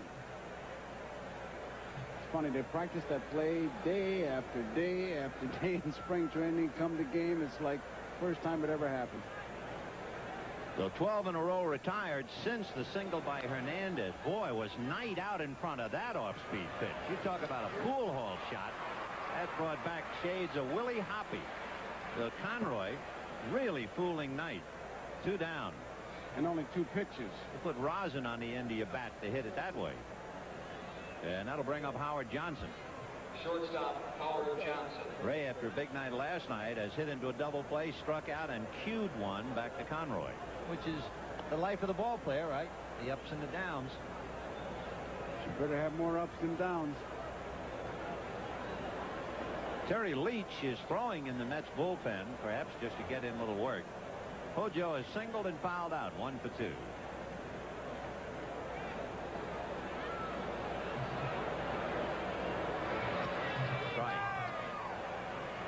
Rusty Staub had an eating contest in his restaurant this winter. They tell me that Howard Johnson downed 36 ribs in 3 minutes. He's got the secret, he says. Drink a lot of water. When? During, before. How can you do it in 3 minutes? 36 ribs. 1 and 1. The real champion is Dwight Gooden over a 24-hour period for eating. High pop fly. It'll be Ozzie Smith. So Hojo pops it up. That's 14 in a row retired. And the last 12 by Conroy. It's still 4-1 Mets. And here's another edition of the 7th inning stretch. Mets got 4 in the first inning. The Cardinals got 1 in the first inning. Danny Cox is gone. Tim Conroy has pitched exceptionally well. But Sid Fernandez has been outstanding. And Fernandez will now be pitching to Jack Clark, Tito Landrum, and Mike Heath. If you're Jack Clark, you got to go up there and say, I'm going to look for the fastball on the first pitch, and if he tries to get ahead of me, I'm going to rip one, and maybe I can hit one in the seats. You've got to be looking for it, because the Cardinals, they've got to disturb that big nest of termites that's in the bat rack. Well, you know, he only hit 8 home runs at Busch Stadium last year, so this is not his favorite hitting ballpark for the long ball. He had more home runs and RBIs on the road than he had here. And he's taken all the way, and he got an off-speed breaking ball for a strike. So Fernandez and Heath are thinking right along with the Cardinals.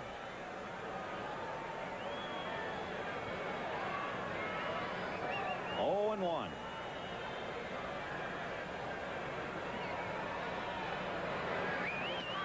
One ball, 1 strike. Just watching Carter's reaction, Clark must be one of those hitters who kind of maybe sneaks a peek. Watch Gary, he's just kind of looking up at him. There he goes, checking him to see if he's looking back. Fastball that time, so he lulled him with the breaking ball and the straight change, and then as Roy Campanella called it, here comes the express, number 1. Watch Carter check him, see if he catches him peeking. Got to watch those hitters. Look at him. Yep. Fastball. That time he challenged and they came up and in with it. You know who was the best at that I ever saw? At what, cheating? At fixing his cap and putting the bulbs right on your fingers. No. Billy Herman. Ah, yeah. With those X-ray eyes. 1-2 to count to Clark.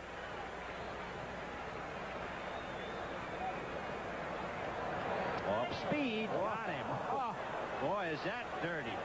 9 strikeouts for Sid Fernandez, with Clark getting first a fastball on the outside part, then a fastball inside. Look at this thing.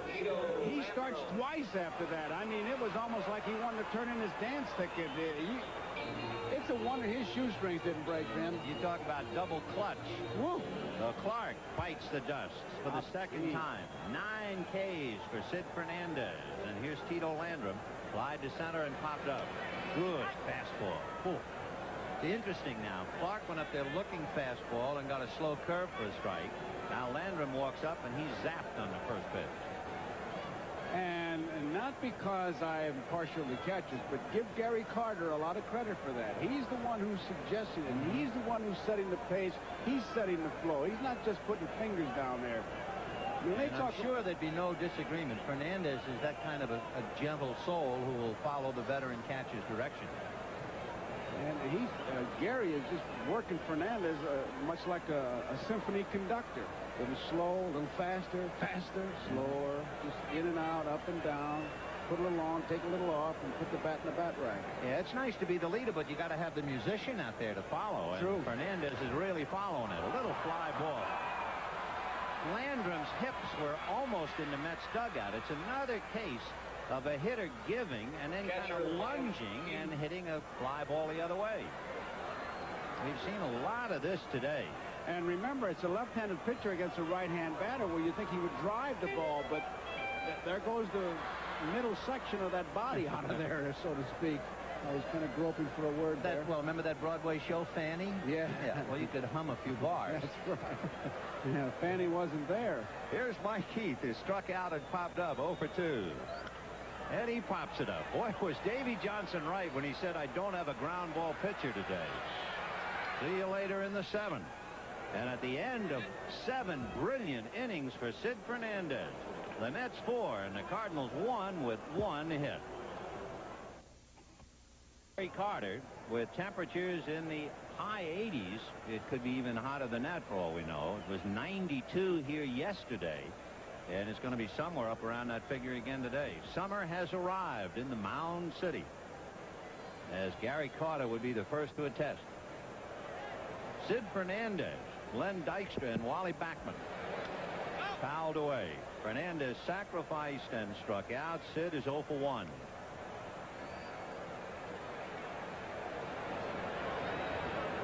Pretty good numbers, huh? 4-1 Mets. We're in the 8th inning. Right. I tell you, it's going to be lost in the shuffle, of course, because Fernandez has been absolutely magnificent. But young Tim Conroy is putting on a show. But he's down by 3. Foul tip held by Heath, and that will do it for Sid Fernandez. Let's get an update. We'll go to Marv Albert in New York. This is Marv Albert in New York. In Detroit, this is Dave Collins. He goes up the middle. Lou Whitaker tearing around the bases. Play at the plate. The throw offline. Whitaker scores. Tigers take a 3-2 lead in the 7th. Back to Vin and Joe. Well, Sparky trying to get his Tigers closer to the Yankees. The Tigers started the day 3.5 games back of New York, and the Yankees, as you know, are losing. Here's Len Dykstra. Tried to bunt, couldn't do it, and then hit a 385-foot home run to right. Next 2 trips grounded out and flied out. 1 for 3. Conroy is due to bat third when the Cardinals hit in the bottom of the 8th inning, so this is going to be his last inning of work, and they're backing him up in the bullpen. And it's Ken Daly, another left-hander.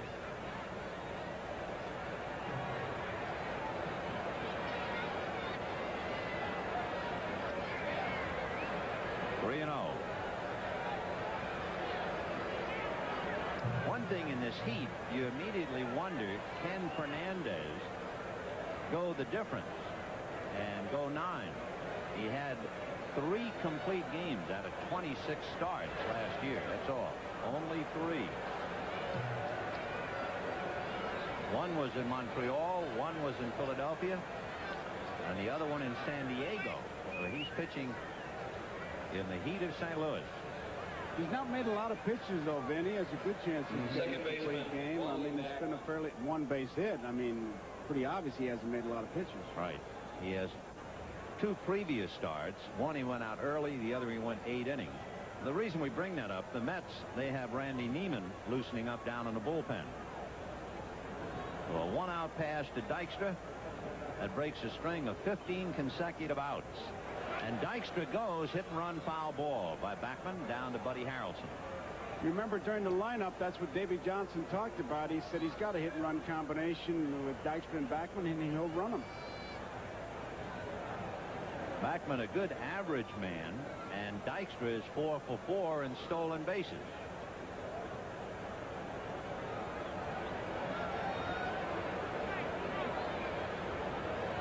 With Dykstra at first, held on by Clark. Backman might very well have made some points with Davy Johnson, not with the Mets, but 3 years ago when Davy managed him at Tidewater. 0-1. Oh, good move by Conroy, and the bunt is going to be allowed to roll foul. A little collision between Heath and Conroy. Conroy put such a good move on that Dykstra was going back to first on the bunt. Heath never saw Conroy. He was watching the ball, and Conroy would look like he might make the play, and Mike just ran over him.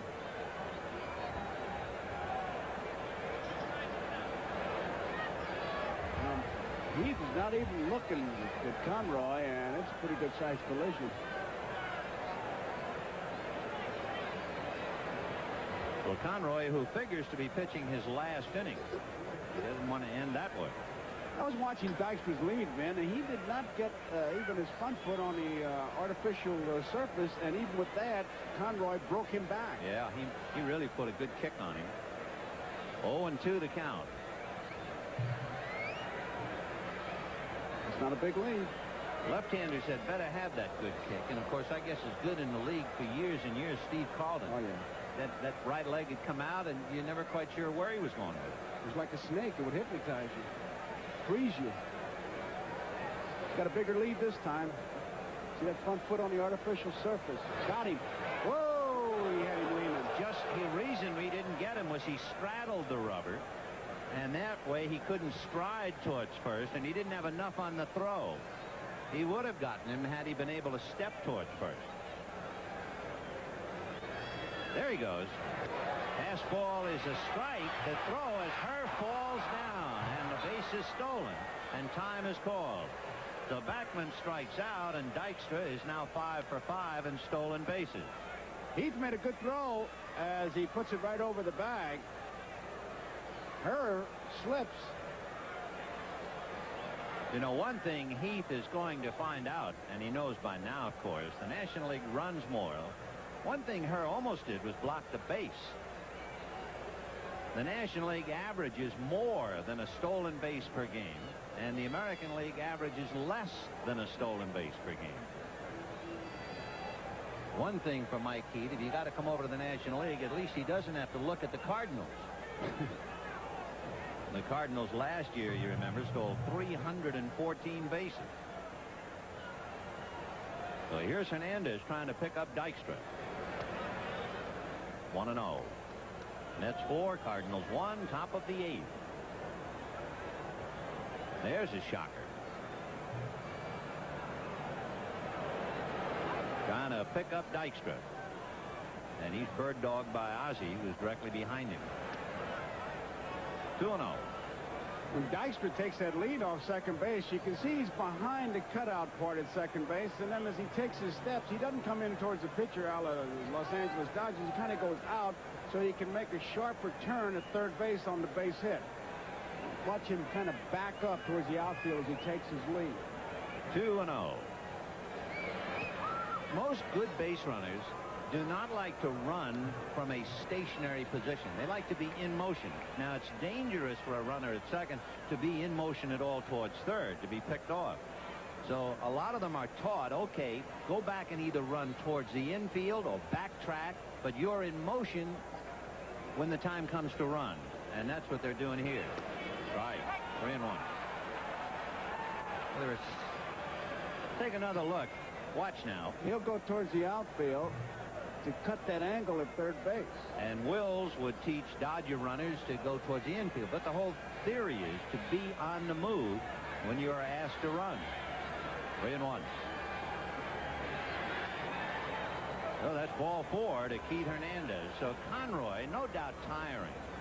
He was pitching brilliantly since picking up in the 4th inning. And now he walked a man, had a collision. Now he's walked another. He hasn't given up a hit, however. Struck out 3. Herzog is hoping that he can get Conroy through the top of the 8th and then hit for him. He has Daly down in the pen, but he doesn't want to waste an extra pitcher now. I'm not so sure he was that anxious to pitch to Hernandez because he threw him a lot of curveballs and breaking balls. I think this is the man he wants to go after. It'll be a tip-off on the very first pitch he throws if he's got that good smoke with it. Darryl Strawberry singled to right, hit into a double play, and flied to left. First 2 at-bats were against Danny Cox. Fouled away off to the left, out of play.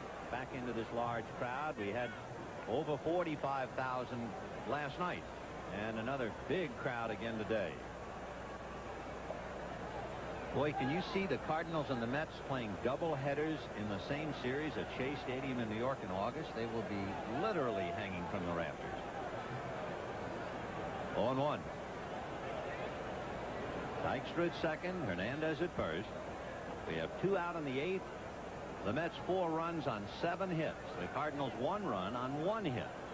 The only hit, a first inning single by Tommy Herr.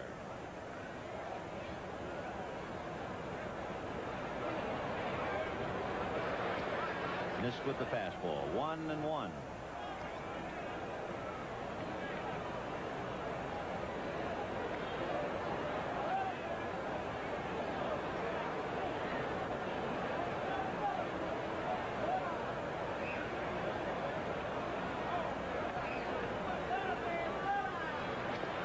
Giving him fastball, but he missed down with it. 2-1 to count. No doubt that he's giving him his best pitch, which is the fastball. With Hernandez, he kind of just threw off-speed stuff out of the strike zone as if to say, if you want to chase it, fine. If you don't, it's okay, too. Carter's the on-deck batter. That looks a little bit tough. This is the man that Conroy wants to get. He doesn't want Carter up there with the bases loaded. Slicing fly ball, and Vince Coleman trying to run it down in the corner and backhands it. Fine play. Boy, was that tough. The harder he ran, the more the ball was slicing. But Coleman had it in his sights all the way, but when he hit the warning track, he knew he was running out of real estate. An excellent play that would have scored at least 1 otherwise. The end of 7.5, 4-1 Mets. For 46,000 in the house, and they saw the first inning as Len Dykstra faked a bunt and eventually swinging away hit a home run. Gary Carter doubled to score Hernandez. Danny Heap single to score Strawberry, and the Mets all of a sudden was sitting on top of a 4-0 lead. In the bottom of the first, Vince Coleman walked and stole second, took third on Tommy Herr's single, and came home as Clark was hitting into a force play, which was actually a brilliant play by Ray Knight, taking an extra base hit away from him. It is 4-1 in favor of the Mets, and despite the fact the Cardinals have done nothing but either strike out or hit the ball up in the air, Davy Johnson now decides to get more of a glove at shortstop, and Rafael Santana now takes over at short for Howard Johnson. Ball 1. Santana is at short, and you have to remember there have been 2 balls hit on the ground, and both of them were in the first inning. The real Howard Johnson could have played short today. Yeah, with an orange glove. Yeah. 1 ball and no strikes. Fly ball to right center field. Dykstra and Strawberry. One down. And Ozzie Smith coming up. They're polite outs, too. Yep. I mean, you know, it's not where they have to run along the Shortstop, air or anything. Ozzie Smith. This telecast, presented by authority of Major League Baseball, may not be reproduced or retransmitted in any form without the express written consent of Major League Baseball. The last one-hitter against the Cardinals, May 2 years ago, Mario Soto. That was more of a dramatic one-hitter, I should say, because it was a no-hitter going into the 9th inning, and George Hendrick hit a home run. Fernandez allowed his hit in the 1st inning. Jerry White, switch-hitting outfielder, is on deck to bat for Conroy. He's playing in Japan.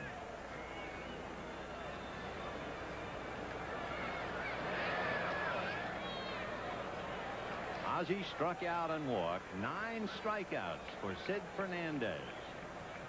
He's been brilliant. He's allowed 1 man to get on base since the 1st inning, and that was a 2-out walk to Ozzie Smith. Ground ball, what do you know? And Santana kicks it. Didn't that pick it? Huh? You make all the moves, you put in the shortstop, and the first ground ball he kicked. So it goes. He just caught him between hops, and it handcuffed him, and it's just a major league error. So Jerry White, switch-hitting outfielder, coming up to bat for Conroy. Davy Johnson sitting down in the dugout, and there is Howard Johnson, whom he has called in to sit down. And after making that big move, Santana kicks the ball, and Jerry White coming up. Under the heading of the best laid plans of mice and men come substitute shortstops in late innings. Whoops. That thing almost went to the backstop. Ball 1. He really overthrew that when he was going to put extra on it, and I'm sure Gary's just going to remind him about it and say, hey, look, you got this far without overthrowing. Why start now? You know, that's always a real tough job, though, for the utility man to sit there for 8 innings, and then they put you out there for one reason alone, defense, and then the ground ball comes, and you say, oh, brother. I think it's tougher than pinch hitting because people expect more of you. People know pinch hitters. It's 1 out of 5, 1 out of 10, whatever it is. But when you go in late in the game with a glove, no one expects you to make an error. Jerry White, who played in Yokohama last year and at Cebu the year before over in Japan. Foul ball. Carter coming back to the screen and can't get it. Just on the other side. Tantalizingly so. He really did a good job getting back there, though. He found the ball first and then found where the screen was, and he got back there, just ran out of room. Watch him now. He looks for the screen. He thinks he's going to make the play, and whoops, he realizes no way. 1-1 to count to Jerry White as Gary Carter back behind the plate. White trying to get something going.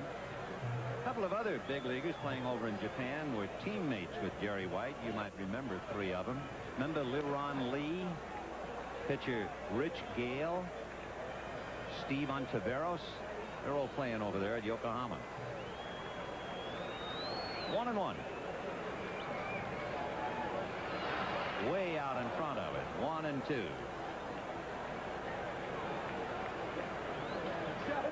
Why don't you play catcher right now? What would you call for? He's off the bench. He just missed a slow curveball. Small. Yeah. Blow him away. Yeah, I wouldn't monkey around with him at all right now. Put down number 1 and see if you can blow him away. Good guy. 1-2. And they got him picked off. And now Keith Hernandez trying to make Ozzie commit. They have to throw it to Sid Fernandez.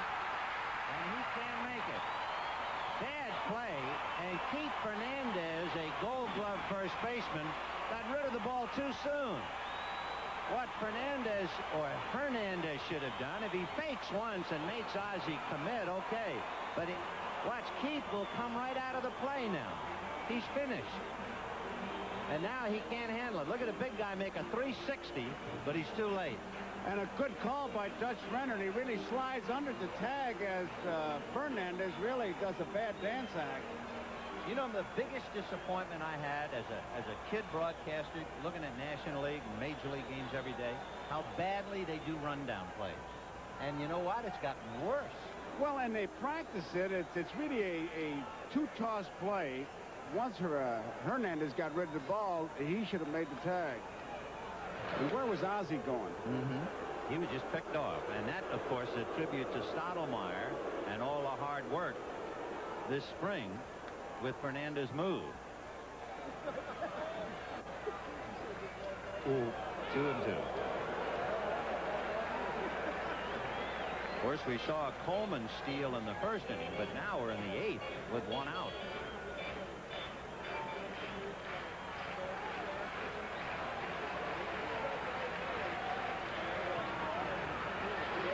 Fouled away.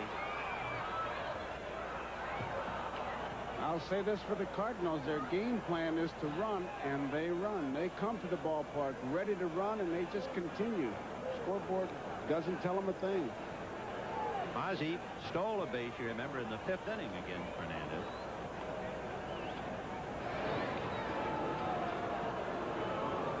Two and two to the pinch hitters. Jerry White, Vince Coleman on deck. 4-1 Mets, bottom of the 8th, 1 out, and they count 2 balls and 2 strikes. What a lead by Smith. Both feet on the rug. That's really daring you. Usually, a pitcher is like Pavlov's dog. He'll begin to salivate when he hears the bell. Well, the bell rings when the runner touches the rug with 1 foot. Never mind both.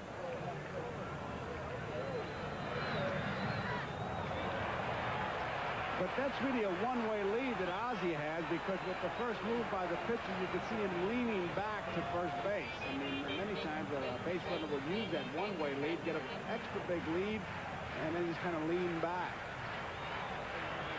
3-2. Ozzie doesn't go. Ground ball to third. Knight down to Backman, who split, but in the act of throwing, so the runner is out. Backman lost the ball while in the act of throwing, and then landed heavily on his left leg. So the runner is out, and Backman is hurt. Well, the lead by Ozzie Smith paid off, and then it prevented the double play. He didn't go out of his way to make the slide. It was right there. You always worry about the knee. Here it is again. So Knight gives him a good ball to handle. He's ready to make the pivot right there. He's standing there. Ozzie just went straight in after him. The elbows high and arms. It was really not a slide. It was a football takeout. And you can hear the crowd chanting Ozzie, Ozzie, as they try and put another log on the rivalry. Ozzie, of course, an infielder, just going straight in at the bag. And he got a good chunk of Backman, who, by the way, is evidently okay, but he does have a bruised leg, I'm sure. Yeah, but that'll be one of those you catalog. I mean, it's true that he was there. Now, watch. Backman is there, so he's vulnerable, but watch how Ozzie goes into him. It's not a slide. All right. Hey, if you're Vince Coleman coming up, are you expecting to go down? Not really. I think that the IOU is on Ozzie Smith. There's a good shot of it. You can see it was really not a slide, although Backman was vulnerable. But it's one of those things you catalog and you say, okay, pal, you're going to be in this neighborhood too. Which, of course, you admire when one infielder knocks down another, because you know he's going to be given the opportunity for a reprisal and he's not afraid of it. That's right. Oh, he knows the IOU's out. 2 down, and here's Coleman. Right. Coleman walked, stole second, scored the Cardinal run in the first inning, struck out in the 3rd, struck out in the 6th.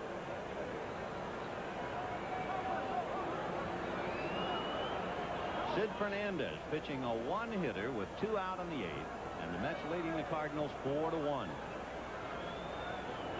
Jerry White at first, held on by Keith Hernandez. Off speed. 1-1.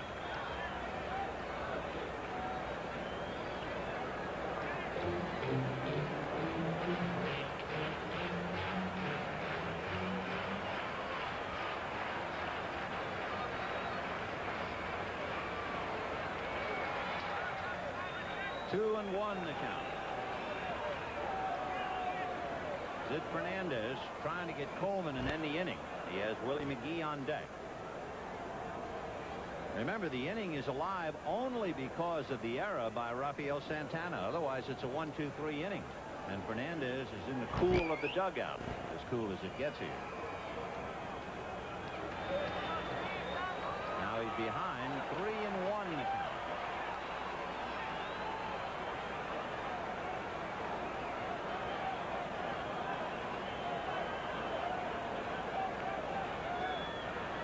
Three and one to Coleman. Fernandez has walked only 2. Coleman in the first inning and Smith in the 5th. Foul back and out of play.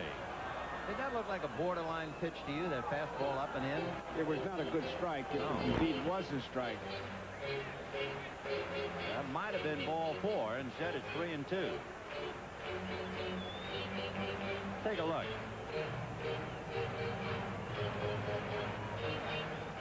He was somewhere up around the letters, depending upon Lee Wyer's strike zone. 3-2 the count. Ready to go is Jerry White from first. Hernandez not holding. Got him. And that is 10 strikeouts for Sid Fernandez. Well, Ozzie Smith was right in the middle, the eye of the storm on that play with Backman. His quote, bad blood? Well, there's nobody over there that I hate. I just wish they'd give us our due. At the end of 8, Mets 4, Cardinals 1. Cardinal cap, don't you look grand? And a reminder, right after baseball, the Liberty Mutual Legends of Golf, and legends they are. That'll be as soon as we're finished here. We'll go to Austin, Texas, to bring you the premier senior event. Now to the 9th with Gary Carter. Ken Daly on the hill now, picking up for Tim Conroy. The left-hander will be pitching to Carter, Heap, and Knight. High foul should go out of play. Heath is not going to quit on it, however. It's well back into the crowd. That'll give us a chance to tell you that Conroy went 5 innings, did not give up a hit. He walked 2.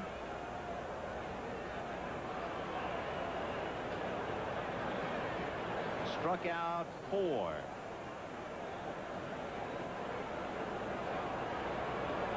Well, Conroy does a great job, but Fernandez has been absolutely brilliant. 10 strikeouts in 8 innings. Shot foul down the line, out of play, and the count 1-2. There is Sid Fernandez trying to hold on to a one-hitter. The last one-hitter for the Mets, a complete game.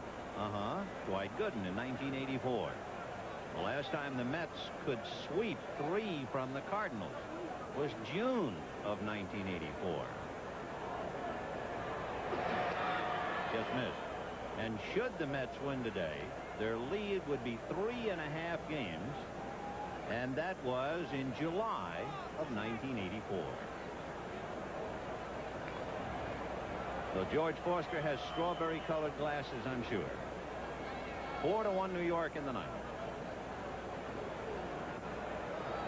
2-2 in the dirt. The big guy in the Cardinal bullpen, but the trouble is he's been carrying the load all by himself, and that's not what Whitey Herzog wanted. Todd Worrell, one of the brilliant young pitchers in the National League. The Mets have an answer to Worrell and Roger McDowell. 3-2. Ground ball, but look where Herr was stationed, and Carter hit the ball right to him. So Gary goes 1 for 4. Stationing players like that just doesn't happen. And if you went into the clubhouse and saw what Whitey does before the game, the pitcher of the next day sits in the stands and charts every pitch and what happens. And then Whitey takes the notebook, and with different colored pencils, he draws a line as to what each hitter did. And it sets up a trend. And it was really interesting to see the one on Carter and the one on Hernandez especially. Well, here's Danny Heap. He's 1 for 3. Big chopper up the middle. Ozzie behind the bag, and it takes a bad hop when it hit the dirt. He thought he was going to be in position, but then the ball squirted through. So Danny is 2 for 4 as he bounces it up the middle. Ball takes that kangaroo hop. Ozzie thinks he's going to make a play until it hits right there, and then it's by. Third baseman, Ray. The one-out single will bring up Ray Knight. It is 4-1 New York. Looking ahead, the Cardinals in the bottom of the ninth will have Willie McGee, Tom Herr, and Jack Clark. Knight has had a tough day.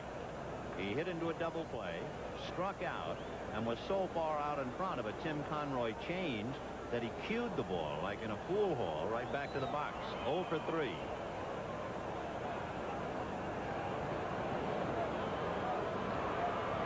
Four runs, 8 hits, 1 error for the Mets.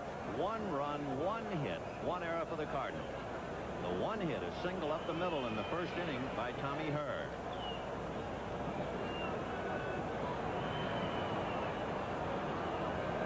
How about that progression? Knight, who has had so many physical problems, has worked hard to come back. Come back he has. He did not hit well at all against left-handers last year. He hit 149 against left-hand pitching. That's all. $149.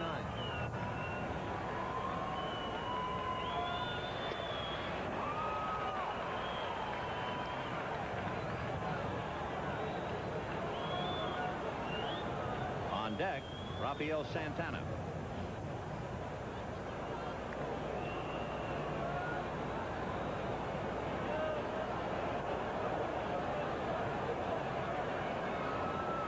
Ken Daly last year faced the Mets. He faced 10 batters and he struck out 5 of the 10.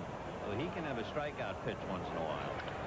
Popped in the air, and Knight was tied up and didn't get around on it at all. And Tommy Herr is there. 2 down. So Daly disposes of Knight, and Rafael Santana coming up. You might remember Ken Daly. He had 2 saves against the Dodgers in the League Championship Series. And he was the only pitcher in the World Series who appeared in 2 or more games and wasn't scored on. Rafael Santana. An Idaho boy who went to school at the University of Portland. Here's Santana. We told you Todd Worrell in the Cardinal pen, and the Mets answer now with their ace right-hander, Roger McDowell. 1-0. I'm sure when Danny Cox looks at this game, he's got to be thinking a whole lot about that change of pace that seemed to get him in trouble in that first inning.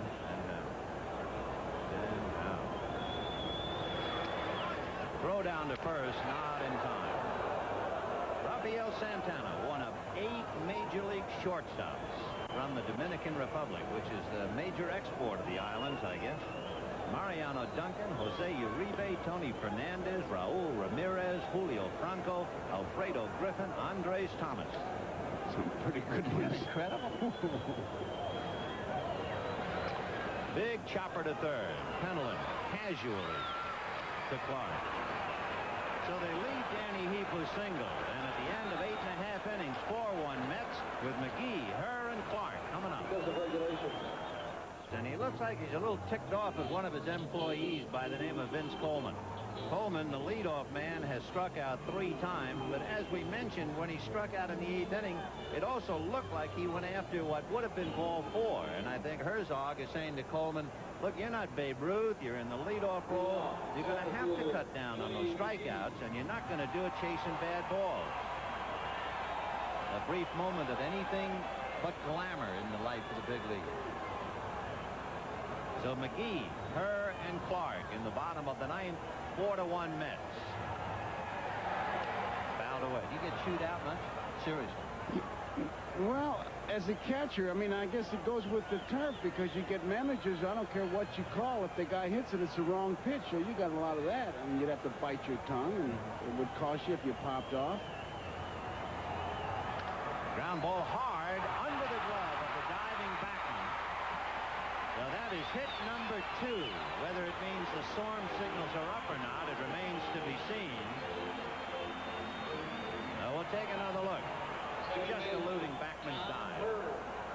It got out there in a hurry, and it was under his glove as he was diving. So the batter will be Tommy Hurst, single, fly to center, and popped up. 1 for 3, and Davy Johnson going out to the mound. You know, just to finish, we have the luxury of time here as to why Herzog would be talking to Coleman. You have to look back at Coleman's record and realize that he has struck out more than 100 times 3 times.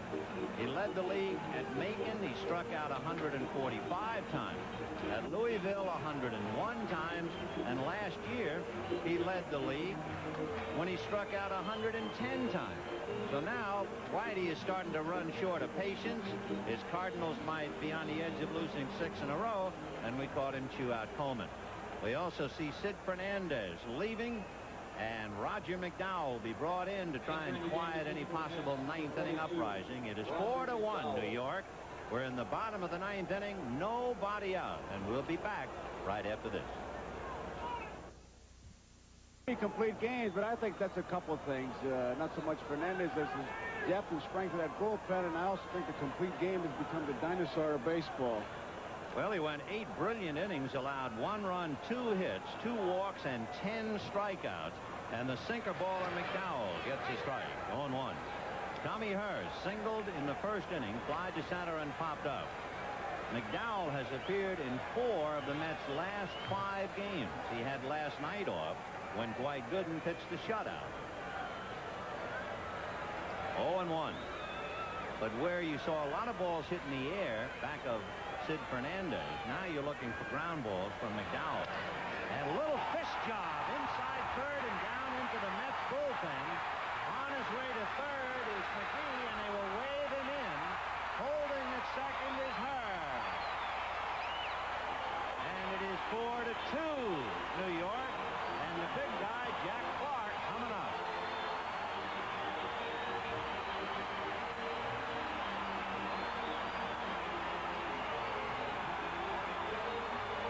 The run is charged to Fernandez. And actually, Hurst didn't hit it hard. He fisted that ball and hit it inside out. Here's an interesting situation. You got first base open, the tying run is Jack Clark in the batter's box. Clark is the one guy who can hit the ball out of the ballpark. And in every clubhouse meeting, you always talk about the one guy you don't let him beat you, don't let him tie you. So McDowell has to make sure he gets Clark to go for his pitch. He can't give in to him, even though he is the tying run. Jack Clark hit into a force play, struck out twice, and takes ball 1. It is 4-2 New York, and the Cardinals trying to get off the floor here in the bottom of the 9th. There's Jesse Orosco in the Mets pen in case there is a 10th inning.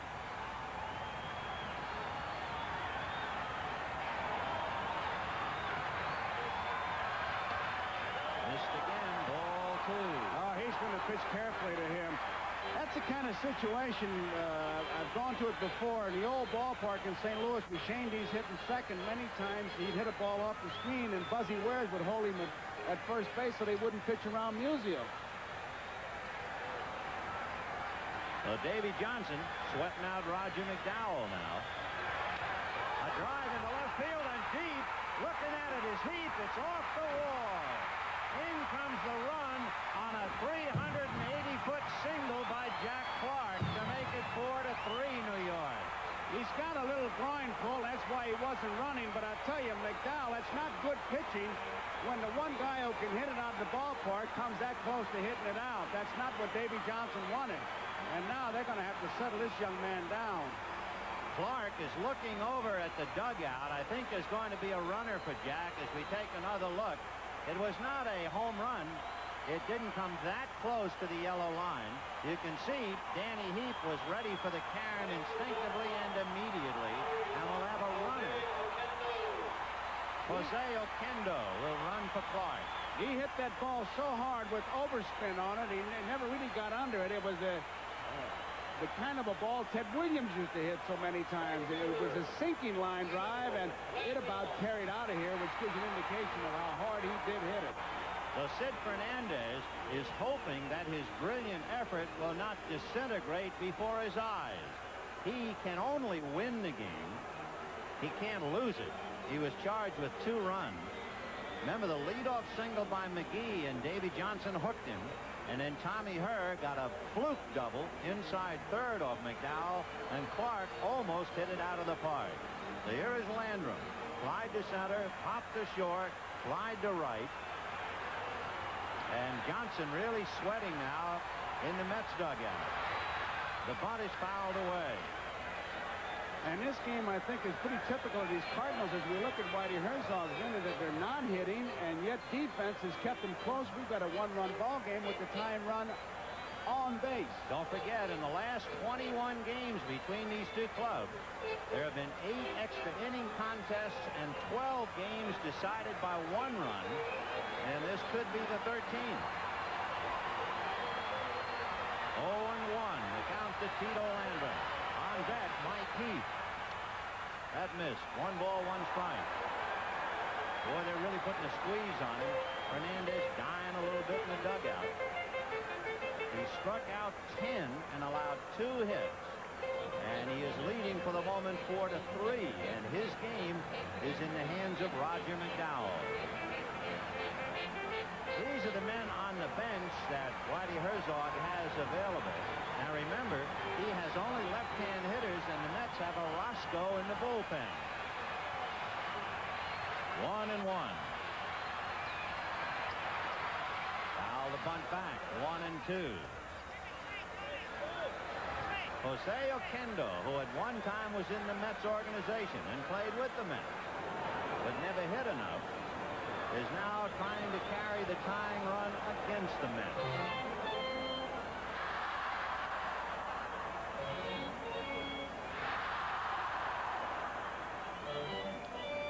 The Mets with Hernandez, Backman, Santana, and Knight, Heap, Dykstra, and Strawberry. Carter behind the plate, and McDowell picking up for Sid Fernandez. 1-2. He's bunting and got it down. In fact, he's going to beat it out.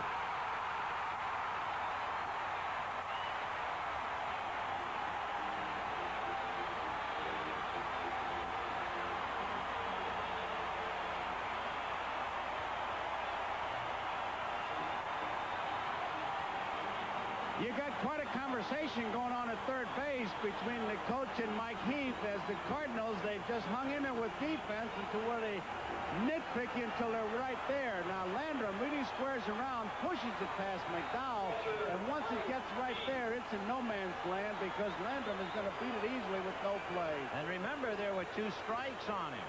A 2-strike bunt for a base hit, the 4th consecutive hit in the inning, still nobody out, and now the Mets must look for the bunt from Mike Heath with Terry Pendleton on deck.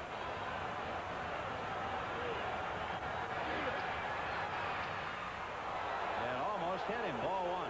Imagine the Cardinals had a base hit in the 1st inning, nothing else, and now they get 4 consecutive hits in the 9th. Hernandez at first base is really charging hard because he knows that Heath will try, at least should be bunting towards third. He wants to make a play. Knight is holding back. And I'll tell you, no trick plays now because they've got too many people moving around.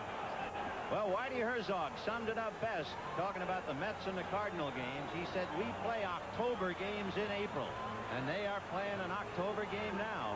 It is 4-3 Mets, and Herzog's club trying to come back. And Johnson trying to hang on. Got the bunt, but it's McDowell with a play to third, and they get a force. Good play by McDowell and Knight, and they get the force on Oquendo.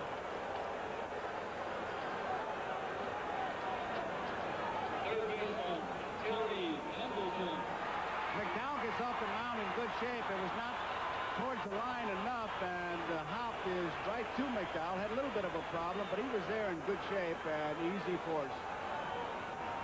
See him breaking towards the line. It's the second grab he has to make.